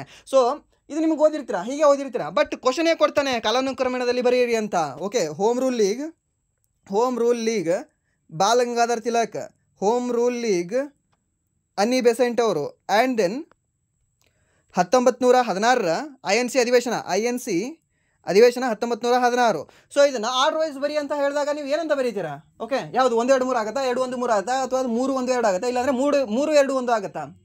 1 2 3ನೇ ಆಗುತ್ತೆ. ಯಾಕಂದರೆ ಇವಾಗಲೇ ಹೇಳ್ದೆ ನಿಮಗೆ, ಯಾವುದು ಹೋಮ್ ರೂಲ್ ಲೀಗ್ ಏನಿದೆ ಅಲ್ವಾ, ಇದು ಏಪ್ರಿಲಲ್ಲಿ ಸ್ಟಾರ್ಟ್ ಆಗುತ್ತೆ. ಇದು ಎಲ್ಲಿ, ಪುಣೆಯಲ್ಲಿ. ಯಾರು ಮಾಡ್ತಾರೆ, ಬಾಲ್ ಗಂಗಾಧರ್ ತಿಲಕ್ ಅವರು. ಆ್ಯಂಡ್ ದೆನ್ ಅನ್ನಿ ಬೆಸೆಂಟ್ ಅವರು ಏನಿದಾರಲ್ಲ, ಇವರು ಹೋಮ್ ರೂಲ್ ಲೀಗ್ನ ಮದ್ರಾಸ್ನ ಅಡಿಯಾರಲ್ಲಿ ಪ್ರಾರಂಭ ಮಾಡ್ತಾರೆ. ಯಾವಾಗ ಅಂದರೆ ಸೆಪ್ಟೆಂಬರಲ್ಲಿ ಪ್ರಾರಂಭ ಮಾಡ್ತಾರೆ. ಆ್ಯಂಡ್ ದೆನ್ ಸರ್ ಇದೇ ಕ್ಲಾಸ್ಟಿಗೆ ಇಟ್ಟಿರಿ ಸರ್, ಇದು ನಮಗೆ ಡೇಟಾ ಗೊತ್ತಿಲ್ಲಲ್ಲ. ನಿಮಗೆ ಗೊತ್ತಿರಲಿ, 1885ರಲ್ಲಿ ಏನು INC ಸ್ಥಾಪನೆ ಆಗುತ್ತಲ್ವಾ, ಯಾವಾಗ ಸ್ಥಾಪನೆ ಆಗುತ್ತೆ ಅಂದರೆ ಡಿಸೆಂಬರಲ್ಲೇ ಸ್ಥಾಪನೆ ಆಗುತ್ತೆ. ಸೊ ಆ ಡಿಸೆಂಬರಲ್ಲಿ ಸ್ಥಾಪನೆ ಆಗಿರೋ ರೀಸನಿಂದನೇ ಏನಾಗುತ್ತೆ, ಪ್ರತಿ ವರ್ಷದ ಸಭೆಗಳು ಯಾವಾಗಿದೆಯಲ್ವಾ ಡಿಸೆಂಬರಲ್ಲಿ ನಡೀತಾ ಇರ್ತವೆ. ಸೊ ಇದು ಆಲ್ವೇಸ್ ಡಿಸೆಂಬರಲ್ಲಿ ಲಾಸ್ಟಲ್ಲೇ ಇರುತ್ತೆ, ಆ ವರ್ಷದ ಕೊನೆಯಲ್ಲೇ ಇರುತ್ತೆ. ಸೊ ಇದನ್ನು ನಾವು ಲಾಸ್ಟಲ್ಲೇ ಹಾಕ್ಬೋದು. ಈ ರೀತಿ ಥಿಂಕ್ ಮಾಡಿ ನಾವು ಆನ್ಸರ್ ಮಾಡಬೇಕಾಗುತ್ತೆ. ಓಕೆ, ಇದು ಕೂಡ ನಿಮ್ಗೆ ಗೊತ್ತಿರಲಿ, ಕೇಳ್ಬೋದು. ಆ್ಯಂಡ್ ದೆನ್ ಕಸ್ತೂರಿಬಾ ಗಾಂಧಿ ಯಾರು, ಮೋಹನ್ ದಾಸ್ ಕರಮ್ಚಂದ್ರ ಗಾಂಧಿ ಅವರ ಪತ್ನಿ ಅಂತ ಹೇಳ್ತೀವಿ. ಸೊ ಅವ್ರು ಯಾವಾಗ ಡೆತ್ ಆದರು, ಸೊ ಇವ್ರು ಡೆತ್ ಆಗಿರೋದು ಯಾವಾಗ ಅಂತಂದರೆ 1944ರಲ್ಲಿ ಡೆತ್ ಆದರು ಅಂತ ಹೇಳ್ತೀವಿ. ಸರ್ ಇವ್ರು ಜೈಲಲ್ಲೇ ಡೆತ್ ಆಗ್ತಾರೆ. ಯಾರು ಅಂದರೆ ಕಸ್ತೂರಿಬಾ ಗಾಂಧಿ ಅವರು. ಆ್ಯಂಡ್ ದೆನ್ ನೆಕ್ಸ್ಟ್ ಪ್ರಶ್ನೆ, ಈ ಕೆಳಗಿನ ಸುಧಾರಕರಲ್ಲಿ ಯಾರು ಕಲ್ಕತ್ತಾದಲ್ಲಿ ಬಾಲಕಿಯರಿಗಾಗಿ ಶಾಲೆಯನ್ನು ಸ್ಥಾಪಿಸಿದರು ಅಂತ ಕೇಳಿದ್ದಾನೆ. ಸರ್ ಎಲ್ಲಿ, ಪುಣೆಯಲ್ಲಿ ಅಂತ ಕೇಳಿಲ್ಲ, ಮುಂಬೈಯಲ್ಲಿ ಅಂತ ಕೇಳಿಲ್ಲ, ಸಾರಿ ಮಹಾರಾಷ್ಟ್ರ ಅಂತ ಬಂದೇ ಇಲ್ಲ. ಇಲ್ಲಿ ಏನಂತ ಕೊಟ್ಟಿದ್ದಾನೆ ಅಂತಂದರೆ ಕಲ್ಕತ್ತಾದಲ್ಲಿ ಅಂತ ಕೊಟ್ಟಿದ್ದಾನೆ. ಸೊ ನಾರಾಯಣ ಗುರು ಆಗಿದ್ದಾರೆ. ನಾರಾಯಣ ಗುರು SNDP ಅವ್ರನ್ನ ಸ್ಥಾಪನೆ ಮಾಡ್ತಾರೆ. ಮೀನ್ಸ್ ಇಲ್ಲಿ ಅವರು ನಮ್ಮ ಸೌತ್ ಇಂಡಿಯಾದವರು. ಸೊ ಇವರಿಗೆ ಕಲ್ಕತ್ತಾಗೆ ಏನು ಸಂಬಂಧವೇ ಇಲ್ಲ. ಸರಿಯಾ? ಸೊ ಈ ನಾರಾಯಣ ಗುರು ಏನಿದಾರಲ್ವ, ಇವರು SNDPಯನ್ನು ಸ್ಥಾಪನೆ ಮಾಡ್ತಾರೆ. ಶ್ರೀ ನಾರಾಯಣ ಗುರು ಧರ್ಮ ಪರಿಪಾಲಂ ಅಂತ ಹೇಳ್ತೀವಿ. ಸರ್ ಇದನ್ನು ಸ್ಥಾಪನೆ ಮಾಡಿರೋದು ಯಾವಾಗ, 1903ರಲ್ಲಿ ಸ್ಥಾಪನೆ ಮಾಡ್ತಾರೆ. ಇದನ್ನು ಕೂಡ ಕೇಳಿದ್ದಾನೆ, ಇದನ್ನು ನೆನ್ಪಿಟ್ಕೊಳ್ಳಿ, ಕೇಳ್ಬೋದು ನಿಮಗೆ. ಆ್ಯಂಡ್ ದೆನ್ ಮಹಾತ್ಮ ಫುಲೆ ಅವರು, ಜ್ಯೋತಿಬಾ ಫುಲೆ ಅವರು. ಸೊ ಇವರು ಏನು ಪ್ರಾರಂಭ ಮಾಡ್ತಾರೆ, ಸತ್ಯಶೋಧಕ ಸಮಾಜವನ್ನು ಪ್ರಾರಂಭ ಮಾಡ್ತಾರೆ. ಯಾವಾಗ, 1873 ಅಂತ ಹೇಳ್ತೀವಿ. ಸರ್ ಯಾವಾಗ 1873ರಲ್ಲಿ ಈ ಜ್ಯೋತಿಬಾ ಫುಲೆ ಅವರನ್ನು ನಾವು ಮಹಾತ್ಮ ಫುಲೆ ಅಂತ ಕರಿತೀವಿ. ಸೊ ಅವರು ಈ ಒಂದು ಸತ್ಯಶೋಧಕ ಸಮಾಜವನ್ನು ಪ್ರಾರಂಭ ಮಾಡ್ತಾರೆ. ಆ್ಯಂಡ್ ದೆನ್ ದಯಾನಂದ ಸರಸ್ವತಿ ಅಂತ ಕೊಟ್ಟಿದ್ದಾನೆ. ಆ್ಯಂಡ್ ದೆನ್ ಈಶ್ವರ್ ಚಂದ್ರ ವಿದ್ಯಾಸಾಗರ್ ಅಂತ ಕೊಟ್ಟಿದ್ದಾನೆ. ಸೊ ಇದಕ್ಕೆ ಸರಿಯಾದ ಉತ್ತರ ಯಾವುದಾಗುತ್ತೆ, ಈಶ್ವರ್ ಚಂದ್ರ ವಿದ್ಯಾಸಾಗರ್ ಆಗುತ್ತೆ. ಸರಿನಾ? ಈ ಈಶ್ವರ್ ಚಂದ್ರ ವಿದ್ಯಾಸಾಗರ್ ಅವರು ಇನ್ನೂ ಒಂದು ಕೊಡುಗೆ ನೀಡಿದ್ದಾರೆ. ಯಾವ ಕೊಡುಗೆ ನೀಡಿದ್ದಾರೆ ಅಂತ ಹೇಳ್ಬೋದಾ? ಸೊ ಓಕೆ, ಕಲ್ಕತ್ತಾದಲ್ಲಿ ಬಾಲಕಿಯರಿಗಾಗಿ ಶಾಲೆಯನ್ನು ಸ್ಥಾಪಿಸಿದ್ದಾರೆ. ಅದನ್ನು ಹೊರತಾಗಿ ಏನು ಮಾಡಿದ್ದಾರೆ, 1855ರಲ್ಲಿ ಏನು ಮಾಡಿದ್ರು, ಒಂದು ಕೆಲಸ, ವಿಧವಾ ಪುನರ್ವಿವಾಹಕ್ಕೆ ಆ ಒಂದು ಡಾಲ್ ಹೌಸಿಗೆ ಅತಿ ಹೆಚ್ಚು ಉತ್ತೇಜನ ನೀಡಿರ್ತಕ್ಕಂಥ ವ್ಯಕ್ತಿಯೇ ಇವರು, ಈಶ್ವರ್ ಚಂದ್ರ ವಿದ್ಯಾಸಾಗರ್ ಅವರು. ಓಕೆ, ಸೊ ಈಶ್ವರ್ ಚಂದ್ರ ವಿದ್ಯಾಸಾಗರ್ ಅವರು ಈ ಒಂದು ವಿಧವಾ ಪುನರ್ವಿವಾಹಕ್ಕೆ ಅತಿ ಹೆಚ್ಚು ಒತ್ತು ನೀಡಿ ಅದರ ಬಗ್ಗೆ ಜಾಸ್ತಿ ಚಳುವಳಿಯನ್ನು ಮಾಡ್ತಾರೆ. ಓಕೆ, ಅದಕ್ಕೆ ಸಂಬಂಧಪಟ್ಟಿರ್ತಕ್ಕಂಥ ವ್ಯಕ್ತಿ ಯಾರು ಅಂದರೆ ಈಶ್ವರ್ ಚಂದ್ರ ವಿದ್ಯಾಸಾಗರ್ ಅಂತ ಹೇಳ್ತೀವಿ. ಆ್ಯಂಡ್ ದೆನ್ ನೆಕ್ಸ್ಟ್ ಪ್ರಶ್ನೆ, ಬ್ರಿಟಿಷ್ ಈಸ್ಟ್ ಇಂಡಿಯಾ ಕಂಪನಿಯು ಶಾಶ್ವತ ವಸಾಹತು ವ್ಯವಸ್ಥೆಯನ್ನು ಯಾವಾಗ ಪ್ರಾರಂಭಿಸಿತು ಅಂತ ಕೇಳಿದ್ದಾನೆ. ಶಾಶ್ವತ ಕಂದಾಯ, ಜಮೀನ್ದಾರಿ ಪದ್ಧತಿ. ಓಕೆ, ಜಮೀನ್ದಾರಿ ಪದ್ಧತಿ ಅಂತ ಹೇಳ್ತೀವಿ. ಯಾವುದು, ಶಾಶ್ವತ ವಸಾಹತು ವ್ಯವಸ್ಥೆ. ಇದನ್ನು ನಾವು ಇನ್ನೊಂದು ವರ್ಡಲ್ಲಿ ಹೇಳೋದಾದ್ರೆ ಜಮೀನ್ದಾರಿ ಪದ್ಧತಿ ಅಂತ ಹೇಳ್ತೀವಿ, ಇಲ್ಲಾಂದರೆ ಪರ್ಮನೆಂಟ್ ಸೆಟಲ್ಮೆಂಟ್ ಸಿಸ್ಟಮ್ ಅಂತ ಹೇಳ್ತೀವಿ ಇಂಗ್ಲೀಷಲ್ಲಿ ಹೇಳೋದಾದ್ರೆ. ಸೊ ಇದು ಯಾವಾಗ ಪ್ರಾರಂಭಿಸಿತು ಅಂತ ಕೇಳಿದಾನೆ. ಯಾವಾಗ, 1793 ಅಂತ ಹೇಳ್ತೀವಿ. ಯಾರು ವ್ಯಕ್ತಿ, ಲಾರ್ಡ್ ಕಾರ್ನ್ ವ್ಯಾಲಿಸ್ ಅಂತ ಹೇಳ್ತೀವಿ. ಸರಿನಾ? ಲಾರ್ಡ್ ಕಾರ್ನ್ ವ್ಯಾಲಿಸ್, ಸಿವಿಲ್ ಸೇವೆಯ ಪಿತಾಮಹ ಯಾರು, ಇದೇ ಲಾರ್ಡ್ ಕಾರ್ನ್ ವ್ಯಾಲಿಸ್. ಸೊ ಆತನೇ 1793 CEಯಲ್ಲಿ ಈ ಒಂದು ಶಾಶ್ವತ ವಸಾಹತು ವ್ಯವಸ್ಥೆಯನ್ನು, ಜಮೀನ್ದಾರಿ ಸಿಸ್ಟಮನ್ನು ಪ್ರಾರಂಭ ಮಾಡ್ತಾನೆ. ಎಲ್ಲಿ ಪ್ರಾರಂಭ ಮಾಡ್ತಾನೆ ಅಂತಂದರೆ ಈಗಿನ ಭಾರತ ದೇಶದ ಈ ಭಾಗದಲ್ಲಿ ಯಾವ್ಯಾವ ಬರುತ್ತೆ, ವೆಸ್ಟ್ ಬೆಂಗಾಲ್ ಬರುತ್ತೆ, ಬಿಹಾರ್ ಬರುತ್ತೆ, ಆ್ಯಂಡ್ ದೆನ್ ಒಡಿಶಾ ಬರುತ್ತೆ. ಸೊ ಈ 3 ರಾಜ್ಯಗಳಲ್ಲಿ ಇದನ್ನು ಪ್ರಾರಂಭ ಮಾಡ್ತಾನೆ. ಆ್ಯಂಡ್ ದೆನ್ ನೆಕ್ಸ್ಟ್ ಬರ್ತಾ ಆಲ್ ಓವರ್ ಇಂಡಿಯಾ ಅದು ಸ್ಪ್ರೆಡ್ ಆಗ್ತಾ ಹೋಗುತ್ತೆ. ಆ್ಯಂಡ್ ದೆನ್ ನೆಕ್ಸ್ಟ್ ಪ್ರಶ್ನೆ, ಸ್ವರಾಜ್ಯ ಎಂಬ ಪದವನ್ನು ಮೊದಲು ದಾದಾಬಾಯಿ ನವರೋಜಿ ಅವರು ಯಾವ ಸ್ಥಳದಲ್ಲಿ ನಡೆದ ಕಾಂಗ್ರೆಸ್ ಅಧಿವೇಶನದಲ್ಲಿ ಬಳಸಿದರು ಅಂತ ಹೇಳಿದ್ದಾನೆ. ಓಕೆ, ಸ್ವರಾಜ್ಯ ಎಂಬ ಪದವನ್ನು ದಾದಾಬಾಯಿ ನವರೋಜಿ ಅವರು ಎಲ್ಲಿ ಬಳಸ್ತಾರೆ? ನಿಮಗೆ ಈ ದಾದಾಬಾಯಿ ನವರೋಜಿ ಅಂತಂದರೆ ಅವಾಗಲೇ ಹೇಳಿದೆ ನಿಮಗೆ, ಯಾವುದು, ರಾಸ್ತ್ ಗಾಫ್ತರ್. ಸರಿನಾ? ಆ ಒಂದು ಪತ್ರಿಕೆ ಅಂತ ಹೇಳಿದೆ. ಆ್ಯಂಡ್ ದೆನ್ ಯಾವುದು, ವಾಯ್ಸ್ ಆಫ್ ಇಂಡಿಯಾ ಅದನ್ನು ಪತ್ರಿಕೆಯನ್ನು ಬರೆದಿರತಕ್ಕಂಥ ವ್ಯಕ್ತಿ ಯಾರು ಅಂತಂದರೆ ಇದೇ ಒಂದು ದಾದಾಬಾಯಿ ನವರೋಜಿ ಅಂತ ಹೇಳಿದ್ವಿ ಸರಿನಾ. ಸೊ ಇವ್ರು ಏನಿದಾರಲ್ವ ಇವರು ಪಾರ್ಸಿ ಜನಾಂಗಕ್ಕೆ ಸಂಬಂಧಪಟ್ಟಿರ್ತಕ್ಕಂಥ ವ್ಯಕ್ತಿಯಾಗಿದ್ದರು. ಸೊ ಇವರು ಸ್ವರಾಜ್ಯ ಎಂಬ ಪದವನ್ನು ಯಾವಾಗ ಬಳಸ್ತಾರೆ ಅಂತಂದರೆ ಟೋಟಲ್ ಇವರು INC ಅಧಿವೇಶನದ 3 ಅಧ್ಯಕ್ಷತೆಯನ್ನು ಭಾಗವಹಿಸಿರ್ತಾರೆ. ಮೀನ್ಸ್ 3 INC ಅಧಿವೇಶನದ ಅಧ್ಯಕ್ಷರಾಗಿರ್ತಕ್ಕಂಥ ವ್ಯಕ್ತಿ ಯಾರು ಅಂತ ಹೇಳಿದ್ರೆ ಇದೇ ದಾದಾಬಾಯಿ ನವರೋಜಿ ಅಂತ ಹೇಳ್ತೀವಿ. ಯಾವಾಗ ಸರ್, ಒಂದು 1886ರಲ್ಲಿ, ಇನ್ನೊಂದು 1893ರಲ್ಲಿ, ಆ್ಯಂಡ್ ದೆನ್ ಇನ್ನೊಂದು ಮತ್ತೆ 6 ಇದೆ ಅಲ್ವಾ, ಮತ್ತೆ ಒಂದು ತಗೊಳ್ಳಿ 1906ರಲ್ಲಿ. 3 ಸರಿ, ಒಂದನೇದು ಕಲ್ಕತ್ತಾದಲ್ಲಿ, ಮೂರನೇದು ಸಹ ಕಲ್ಕತ್ತಾದಲ್ಲಿ, ಎರಡನೇದೇನಿದೆ ಅಲ್ವಾ ಲಾಹೋರ್ದಲ್ಲಿ ಅಧ್ಯಕ್ಷತೆಯನ್ನು ವಹಿಸಿರ್ತಾರೆ. ಸೊ ಈ 3ನೇ ಅಧ್ಯಕ್ಷತೆಯನ್ನು ವಹಿಸಿರ್ತಾರಲ್ವ 1906ರಲ್ಲಿ. ಸೊ ಇಲ್ಲಿ ಮೊಟ್ಟ ಮೊದಲ ಬಾರಿಗೆ ಸ್ವರಾಜ್ಯ ಎಂಬ ಒಂದು ಪದವನ್ನು ಉಲ್ಲೇಖಿಸ್ತಾರೆ ಇವರು. ಯಾರು? ದಾದಾಬಾಯಿ ನವರೋಜಿ ಅವರು. ನೆನ್ಪಿಟ್ಕೊಳ್ಳಿ, ಯಾರು? ದಾದಾಬಾಯಿ ನವರೋಜಿ ಅಂತ ವ್ಯಕ್ತಿ. ಆ್ಯಂಡ್ ದೆನ್ ನೆಕ್ಸ್ಟ್ ಪ್ರಶ್ನೆ, ಮಹಾತ್ಮ ಗಾಂಧೀಜಿಯವರ ಪ್ರಸಿದ್ಧ ದಂಡಿ ಮಾರ್ಚ್ನೊಂದಿಗೆ ಯಾವ ಭಾರತೀಯ ಸಾಮೂಹಿಕ ಚಳವಳಿ ಪ್ರಾರಂಭವಾಯಿತು ಅಂತ ಕೇಳಿದ್ದಾನೆ. ಯಾವುದು ಅಂತಂದರೆ ಈ ನಾಗರಿಕ ಅಸಹಕಾರ ಚಳವಳಿ ಅಂತ ಹೇಳ್ತೀವಿ ಸರಿನಾ. ಯಾವುದು? ನಾಗರಿಕ ಅಸಹಕಾರ ಚಳವಳಿ. ದಂಡಿ ಮಾರ್ಚ್ 1930, ನಾಗರಿಕ ಅಸಹಕಾರ ಚಳವಳಿ ಕೂಡ 1930 ಅಂತ ಹೇಳ್ತೀವಿ. ಆ್ಯಂಡ್ ನೆಕ್ಸ್ಟ್ ಪ್ರಶ್ನೆ, ಹಿಂದೂ ಸುಧಾರಣಾ ಸಂಸ್ಥೆ ಬ್ರಹ್ಮ ಸಮಾಜವನ್ನು ಸ್ಥಾಪಿಸಿರ್ತಕ್ಕಂಥ ವ್ಯಕ್ತಿ ಯಾರು ಅಂತ ಕೇಳಿದ್ದಾನೆ ಸರಿನಾ. ಯಾವುದು? ಬ್ರಹ್ಮ ಸಮಾಜವನ್ನು ಸ್ಥಾಪಿಸಿರ್ತಕ್ಕಂಥ ವ್ಯಕ್ತಿ ಯಾರು? ಬ್ರಹ್ಮ ಸಮಾಜ ಅಂತ ಕೇಳಿದ್ರೆ ನಾವು ಹೇಳ್ತೀವಿ ಭಾರತದ ಪುನರ್ಜೀವನದ ಪಿತಾಮಹ ರಾಜಾ ರಾಮ್ ಮೋಹನ್ ರಾಯ್ ಅವರು ಅಂತ ಹೇಳ್ತೀವಿ ಸರ್. ಯಾರು ಅಂದರೆ ರಾಜಾ ರಾಮ್ ಮೋಹನ್ ರಾಯ್ ಅವರು. ಇವ್ರ ಹೆಸರು ರಾಜಾ ರಾಮ್ ಮೋಹನ್ ರಾಯ್ ಅಲ್ಲ, ಆ್ಯಕ್ಚುಲಿ ಇವ್ರ ಹೆಸರು ಜಸ್ಟ್ ರಾಮ್ ಮೋಹನ್ ರಾಯ್ ಅಂತ. ರಾಜ ಅಂತ ಯಾಕೆ ಬಂತು? ರಾಜ ಅಂತ ಹೆಸರಿದೆ ಇಲ್ಲ ಅಲ್ವಾ ಸರ್ ಅವ್ರದ್ದು? ಇಲ್ಲ, ಅವ್ರ ಹೆಸರಲ್ಲ. ಯಾಕೆ ಅಂತಂದರೆ ಇವರಿಗೆ ಬಿರುದು ಬಂದಿರ್ತದೆ. ಅದು ಯಾರು ಕೊಟ್ಟಿರ್ತಾರೆ ಬಿರುದು? 2ನೇ ಅಕ್ಬರ್ ಅಂತ ಹೇಳ್ತೀವಿ ಸರಿನಾ. 2ನೇ ಅಕ್ಬರ್, 1ನೇ ಅಕ್ಬರ್ ಹುಮಾಯೂನ್ನ ಮಗ. ಈತ ಏನಿದಾನಲ್ವಾ 2ನೇ ಅಕ್ಬರು ಈ 19ನೇ ಶತಮಾನದಲ್ಲಿ ಬರ್ತಾರೆ. ಓಕೆ, ಈ 2ನೇ ಅಕ್ಬರ್ ಏನಿದಾರಲ್ವಾ ಇವರಿಗೆ ರಾಮ್ ಮೋಹನ್ ರಾಯ್ ಅವರಿಗೆ ರಾಜ ಎಂಬ ಬಿರುದನ್ನು ಕೊಡ್ತಾರೆ. ಓಕೆ, ರಾಜ ಎಂಬ ಬಿರುದನ್ನು ಕೊಡ್ತಾರೆ, ಗೊತ್ತಿರಲಿ ನಿಮಗೆ. ಆ್ಯಂಡ್ ದೆನ್ ನೆಕ್ಸ್ಟ್ ಆತ್ಮೀಯ ಸಭಾ ಅಂತ ಬರುತ್ತೆ. ಬ್ರಹ್ಮ ಸಮಾಜ ಆಯಿತು, ಆ್ಯಂಡ್ ದೆನ್ ಆತ್ಮೀಯ ಸಭಾ ಅಂತ ಬರುತ್ತೆ. ಅದನ್ನು 1814ರಲ್ಲಿ ಸ್ಥಾಪನೆ ಮಾಡಿರ್ತಕ್ಕಂಥ ವ್ಯಕ್ತಿ ಯಾರು ಅಂದರೆ ಇದೇ ರಾಜಾ ರಾಮ್ ಮೋಹನ್ ರಾಯ್ ಅವರು. ಬಟ್ ನಿಮಗೆ ಸಮ್ ಬುಕ್ಗಳಲ್ಲಿ ಏನು ಕೊಟ್ಟಿದ್ದಾನೆ ಅಂದರೆ 1815 ಅಂತ ಸಹ ಕೊಟ್ಟಿದ್ದಾನೆ ಸರಿನಾ. ಇಫ್ ಏನಾದರೂ ನಿಮ್ಗೆ ಆಪ್ಷನಲ್ಲಿ 1814, 14, 15 ಕೊಟ್ಟನಾ, ಓಕೆ ಅದನ್ನು ಟಿಕ್ ಹಾಕಿ, ಪ್ರಾಬ್ಲಮ್ ಇಲ್ಲ. ಬಟ್ ನಿಯರ್ ಬೈ ಹಾಕಬೇಕು ಅಷ್ಟೇ. ಓಕೆ, ಅದನ್ನು ಹಾಕಿ. And then next Atmaram Pandurang ಅವ್ರ ಬಗ್ಗೆ ಇವಾಗ ಹೇಳಿದೆ. ಅಂದರೆ ರವೀಂದ್ರನಾಥ್ ಟ್ಯಾಗೋರ್ ಅವ್ರದ್ದು. ಇವರ ಪುಸ್ತಕಗಳು ಯಾವುದೇ ಇದ್ದಾವೆ? ಗೀತಾಂಜಲಿ ಅಂತ ಹೇಳ್ತೀವಿ. ಆ್ಯಂಡ್ ದೆನ್ ಗೋರಾ ಅನ್ನುವ ಪ್ರಮುಖ ಪುಸ್ತಕಗಳು ಇವ್ರದ್ದಾಗಿದ್ದಾವೆ. ಆ್ಯಂಡ್ ದೆನ್ ಚಿತ್ರಾಂಗದ ಇದು ಕೂಡ ಫೇಮಸ್ ಪುಸ್ತಕ ಯಾವುದು ಅಂದರೆ ಇದೇ ರವೀಂದ್ರನಾಥ್ ಟ್ಯಾಗೋರ್ ಅವ್ರದ್ದು ಅಂತ ಹೇಳ್ತೀವಿ ಸರಿನಾ. ಗೊತ್ತಿರಲಿ, ಕೇಳ್ಬೋದು ನಿಮಗೆ. And then next Ramakrishna Paramahamsa mission ಯಾವಾಗ ಸ್ಟಾರ್ಟ್ ಆಗುತ್ತೆ? 1897ರಲ್ಲಿ ಅಂತ ಹೇಳ್ತೀವಿ. Okay, and then next Sanchi ಸ್ತೂಪದ ಅಡಿಪಾಯವನ್ನು ಈ ಕೆಳಗಿನ ಯಾವ ರಾಜ್ಯರು ಹಾಕಿದರು? ಸಾಂಚಿ ಸ್ತೂಪ ಎಲ್ಲಿ ಕಂಡು ಬರುತ್ತೆ? ಮಧ್ಯಪ್ರದೇಶದಲ್ಲಿ ಕಂಡು ಬರುತ್ತೆ. ನಮ್ಮ ಭಾರತದ ಅತ್ಯಂತ ದೊಡ್ಡದಾದ ಸ್ತೂಪ ಯಾವುದು ಅಂತಂದರೆ ಸಾಂಚಿ ಸ್ತೂಪ ಅಂತ ಹೇಳ್ತೀವಿ. ಎಲ್ಲಿ ಕಂಡು ಬರುತ್ತೆ ಅಂತ ಕೇಳಿದ್ರೆ ಮಧ್ಯಪ್ರದೇಶದಲ್ಲಿ. ಅದನ್ನು ಕಟ್ಟಿಸಿರ್ತಕ್ಕಂಥ ವ್ಯಕ್ತಿ ಯಾರು ಅಂತಂದರೆ ಅಶೋಕ ಅಂತ ಹೇಳ್ತೀವಿ ಸರ್. ಯಾರು? The Raja Ashoka. And then ಬೇರೆ ಬೇರೆ ಸ್ತೂಪಗಳನ್ನು ಕೂಡ ಸಹ ನೆನ್ಪಿಟ್ಕೊಳ್ಳಿ. ಯಾವುದ್ಯಾವ ಸ್ತೂಪ ಬರುತ್ತೆ? ಇಂಪಾರ್ಟೆಂಟ್ ಸ್ತೂಪ ಮಾತ್ರ ಹೇಳ್ತೀನಿ, ನೆನ್ಪಿಟ್ಕೊಳ್ಳಿ. ಯಾವುದಂದ್ರೆ ಮಹಾಬೋಧಿ ಸ್ತೂಪ ಅಂತ ಬರುತ್ತೆ. ಯಾವುದು? ಮಹಾಬೋಧಿ ಸ್ತೂಪ. ಎಲ್ಲಿ ಕಂಡುಬರುತ್ತೆ ಮಹಾಬೋಧಿ ಸ್ತೂಪ? ಇದು ಕಂಡುಬರೋದು ಎಲ್ಲಿ ಅಂತಂದರೆ ಬಿಹಾರದಲ್ಲಿ ಕಂಡುಬರುತ್ತೆ. ಬಿಹಾರದ ಗಯಾದಲ್ಲಿ ಕಂಡುಬರುತ್ತೆ. ಆ್ಯಂಡ್ ದೆನ್ ಇನ್ನೊಂದು ಕಂಡುಬರುತ್ತೆ ಶಾಂತಿ ಸ್ತೂಪ ಅಂತ. ಯಾವುದು? ಶಾಂತಿ, ಹುಡುಗಿ ಹೆಸರಲ್ಲ, ಇದು ಶಾಂತಿ ಅನ್ನೋ ಸ್ತೂಪದ ಹೆಸರು ಇದೆ ಸರಿನಾ. ಈ ಒಂದು ಶಾಂತಿ ಸ್ತೂಪ ಕಂಡುಬರುತ್ತೆ. ಶಾಂತಿ ಎಲ್ಲಿರುತ್ತೆ ರೀ? ಎಲ್ಲಿ ಐಸ್ ಇರುತ್ತಲ್ವ, ಅಲ್ಲಿ ಶಾಂತಾಗಿರುತ್ತೆ. ಲಡಾಖಲ್ಲಿ ಜಾಸ್ತಿ ಐಸ್ ಇದೆ. ಸೊ ಲಡಾಖಲ್ಲಿ ಶಾಂತಿ ಸ್ತೂಪ ಕಂಡು ಬರ್ತಾ ಇದೆ. ಓಕೆ, ಇಲ್ಲಿ ಲಡಾಖಲ್ಲಿ. ಆ್ಯಂಡ್ ದೆನ್ ನೆಕ್ಸ್ಟ್ ಇನ್ನೊಂದು ಬರುತ್ತೆ ಡ್ರೋದುಲ್ ಅಂತ. ಯಾವುದು? ಡ್ರೋ ಇಲ್ಲಾಂದರೆ ಡ್ರೋ ಅಂತ ಹೀಗೆ ಬರ್ಕೊಳ್ಳಿ. ಡ್ರೋಡುಲ್. ಈ ಡ್ರೋಡುಲ್ ಎಂಬ ಒಂದು ಸ್ತೂಪ ಯಾವ ರಾಜ್ಯದಲ್ಲಿ ಕಂಡುಬರುತ್ತೆ ಅಂತ ಕೇಳ್ತೇನೆ. ಅವಾಗ ನೀವು ಹೇಳಬೇಕಾಗುತ್ತೆ ಈ ಒಂದು ಸ್ತೂಪ ಕಂಡುಬರೋದು ಸಿಕ್ಕಿಮಲ್ಲಿ ಸರ್ ಅಂತ. ಆ್ಯಂಡ್ ದೆನ್ ಅಮರಾವತಿ ಸ್ತೂಪ, ನಮ್ಮ ದಕ್ಷಿಣ ಭಾರತದ ಅತ್ಯಂತ ಎತ್ತರವಾಗಿರ್ತಕ್ಕಂಥ ಅತ್ಯಂತ ದೊಡ್ಡದಾಗಿರ್ತಕ್ಕಂಥ ಸ್ತೂಪ ಯಾವುದಂದ್ರೆ ಅಮರಾವತಿ ಸ್ತೂಪ. ಎಲ್ಲಿ ಕಂಡುಬರುತ್ತೆ? ಈ ಅಮರಾವತಿ ಸ್ತೂಪ ಕಂಡುಬರುತ್ತೆ ಅಮರಾವತಿಯಲ್ಲಿ ಕಂಡುಬರುತ್ತೆ ಅಂದರೆ ಆಂಧ್ರ ಪ್ರದೇಶದಲ್ಲಿ ಕಂಡುಬರುತ್ತೆ ಸರಿನಾ. ಇದನ್ನು ನೆನ್ಪಿಟ್ಕೊಳ್ಳಿ, ಕೇಳ್ಬೋದು. ಇಂಪಾರ್ಟೆಂಟ್ ಇದೆ. ಆ್ಯಂಡ್ ದೆನ್ ನೆಕ್ಸ್ಟ್ ಪ್ರಶ್ನೆ, ಶಸ್ತ್ರಾಸ್ತ್ರ ಕಾಯ್ದೆ ಅಂತಂದರೆ ಏನಂತ ಹೇಳ್ತೀವಿ? 1878 ಅಂತ ಹೇಳ್ತೀವಿ, ಮುಗಿಯಿತು. And then vernacular press act means ಸ್ಥಳೀಯ ಪತ್ರಿಕಾ ಕಾಯ್ದೆ 1878 ಅಂತ ಹೇಳ್ತೀವಿ, ಮುಗಿಯಿತು. ಸರಿಯಾ? ಸೊ ಇದು ಯಾವಾಗ ಅಂದರೆ 1878ರಲ್ಲಿ ಇದನ್ನು ತಂದಿರ್ತಕ್ಕಂಥ ವ್ಯಕ್ತಿ ಯಾರು ಅಂತ ಕೇಳಿದ್ರೆ ಅವಾಗ ನಾವು ಹೇಳಬೇಕಾಗುತ್ತೆ ಲಾರ್ಡ್ ಲಿಟ್ಟನ್ ಅಂತ ಹೇಳಬೇಕಾಗುತ್ತೆ ಸರಿನಾ. ಏನು ಅಂತಂದರೆ ಲಾರ್ಡ್ ಲಿಟ್ಟನ್ ಸರ್. ಅವರಿಗೆ ಲಾರ್ಡ್ ಅಂತ ಕರೀಲೇಬೇಕಾ? ನಾವು ಇವಾಗ ಹೇಳ್ತೀವಲ್ವಾ ಶ್ರೀ, ಸನ್ಮಾನ್ಯ, ಮಾನ್ಯ, ಇಲ್ಲಾಂದರೆ ಸ್ವಾಮಿ ಅಂತ. ಸೊ ಆ ರೀತಿ ಅದರ ಅರ್ಥ ಸರಿನಾ. ನಾವೇ ಇಂಡೈರೆಕ್ಟಾಗಿ ಜಾಸ್ತಿ ಬುದ್ಧಿವಂತರಾಗಕ್ಕೆ ಹೋಗಿ ಲಾರ್ಡ್ ಅಂತಂದರೆ ದೇವರು ಅಂತ ನಾವು ಮಾಡಿಬಿಟ್ಟಿದ್ವಿ ನಮ್ಮ ಕನ್ನಡದಲ್ಲಿ ಸರಿನಾ. ಬಟ್ ಅವ್ರು ಇಂಗ್ಲೀಷಲ್ಲಿ ಏನಿದೆ ಅಂತಂದರೆ ಅದು ಆ್ಯಕ್ಚುಲಿ ಸ್ವಾಮಿ, ಮಾನ್ಯರೇ, ಶ್ರೀಮತಿ ಅಂತ ಬರೀತೀವಲ್ವ ನಾವು ಹೆಸರು ಮುಂದೆ, ಆ ರೀತಿ ಅವರಿಗೆ ಇದೆ. ಅದು ಅಷ್ಟೇ, ಸಿಂಪಲ್ ಅದು. ಆ್ಯಂಡ್ ದೆನ್ ನೆಕ್ಸ್ಟ್ ಪ್ರಶ್ನೆ, ಭಾರತೀಯ ರಾಷ್ಟ್ರೀಯ ಕಾಂಗ್ರೆಸ್ನ ಮೊದಲ ಮಹಿಳಾ ಅಧ್ಯಕ್ಷ ಯಾರು ಅಂತ ಕೇಳಿದರೆ ಯಾರು? ಅನ್ನಿ ಬೆಸೆಂಟ್ ಅವರು. ಯಾವಾಗ? 1917ರಲ್ಲಿ ಅಂತ ಹೇಳ್ತೀವಿ. ಯಾವಾಗ? 1917ರಲ್ಲಿ. ಆ್ಯಂಡ್ ದೆನ್ ಎರಡನೇ ಅಧ್ಯಕ್ಷ ಯಾರು? ಈ ನಮ್ಮ ಸರೋಜಿನಿ ನಾಯ್ಡು ಅಂತ ಹೇಳ್ತೀವಿ ಸರಿನಾ. ಭಾರತೀಯ ಅಂತ ಕೇಳ್ತೇನೆ. ಓಕೆ, ಕ್ಷಮಿಸಿ, ಭಾರತೀಯ ರಾಷ್ಟ್ರೀಯ ಕಾಂಗ್ರೆಸ್ನ. ಓಕೆ ಇದು ಫುಲ್ ಇದು ಭಾರತೀಯ ಅಂತ ಇದೆ. ಭಾರತೀಯ ರಾಷ್ಟ್ರೀಯ ಕಾಂಗ್ರೆಸ್ನ ಮೊದಲ ಮಹಿಳಾ ಅಧ್ಯಕ್ಷ ಯಾರು ಅಂತಂದರೆ ಈ ಅನ್ನಿ ಬೆಸೆಂಟ್ ಅವರೇ. ಆ್ಯಂಡ್ ದೆನ್ ಭಾರತೀಯ ರಾಷ್ಟ್ರೀಯ ಕಾಂಗ್ರೆಸ್ನ ಮೊದಲ ಭಾರತೀಯ ಮಹಿಳಾ ಅಧ್ಯಕ್ಷ ಅಂತ ಕೇಳಿದ್ರೆ ಅವಾಗ ನಾವು ಹೇಳಬೇಕಾಗಿತ್ತು ಸರೋಜಿನಿ ನಾಯ್ಡು ಅಂತ. ಯಾವಾಗ? ಸೊ ಇವರು ಕಲ್ಕತ್ತಾದಲ್ಲಿ, ಇವರು ಕಾನ್ಪುರದಲ್ಲಿ, ಇವರು 1917ರಲ್ಲಿ, ಇವರು 1925ರಲ್ಲಿ. ಓಕೆ, ಎರಡು ಕೂಡ ಮೂರು ಕೂಡ ನೆನ್ಪಿಟ್ಕೊಳ್ಳಿ. ಯಾವುದು? 1925, 1917. ಇನ್ನೊಂದು ಯಾವ ಸರ್? ಮೂರನೇದು 1932 ಅಂತ ಹೇಳ್ತೀವಿ ಸರಿನಾ. 1933 ಯಾವ ಅಧಿವೇಶನ? ಕಲ್ಕತ್ತಾ ಅಧಿವೇಶನ ಅಂತ ಹೇಳ್ತೀವಿ. ಈ ಕಲ್ಕತ್ತಾ ಅಧಿವೇಶನದ ಅಧ್ಯಕ್ಷತೆಯನ್ನು ವಹಿಸಿರ್ತಕ್ಕಂಥ ವ್ಯಕ್ತಿ ಯಾರು? ನಳಿನಿ ಸೇನ್ ಗುಪ್ತಾ ಅಂತ ಹೇಳ್ತೀವಿ. ಯಾರು? ನಳಿನಿ ಸೇನ್ ಗುಪ್ತಾ. ಈ ನಳಿನಿ ಸೇನ್ ಗುಪ್ತಾ ಯಾರು? ಸೊ ಇವರು ಭಾರತೀಯ ಮೂಲದ ವಿದೇಶಿ ಮಹಿಳೆಯವರು. ವಿದೇಶಿ ಮಹಿಳೆಯೂ ಅಲ್ಲ, ಭಾರತದವರು ಅಲ್ಲ, ಬಟ್ ಭಾರತೀಯ ಮೂಲದ ವಿದೇಶಿ ಮಹಿಳೆ ಅಂತ ಹೇಳ್ತೀವಿ. ಸೊ ಇವರು ಮೊಟ್ಟ ಮೊದಲೇ ಬಾರಿಗೆ 1930ರಲ್ಲಿ ಈ INC ಅಧಿವೇಶನವನ್ನು ಅಧ್ಯಕ್ಷತೆಯನ್ನು ವಹಿಸ್ಕೊಳ್ತಾರೆ. ಎಲ್ಲಿ? ಈ ಒಂದು ಕಲ್ಕತ್ತಾದಲ್ಲಿ. ಓಕೆ, ಇದು ಇಂಪಾರ್ಟೆಂಟ್ ಇದೆ, ನೆನ್ಪಿಟ್ಕೊಳ್ಳಿ. And then Usha Mehta. ಈ ಉಷಾ ಮೆಹ್ತಾ ಅವ್ರ ಬಗ್ಗೆ ಒಂದು ಕತೆ ಹೇಳ ನಿಮಗೆ.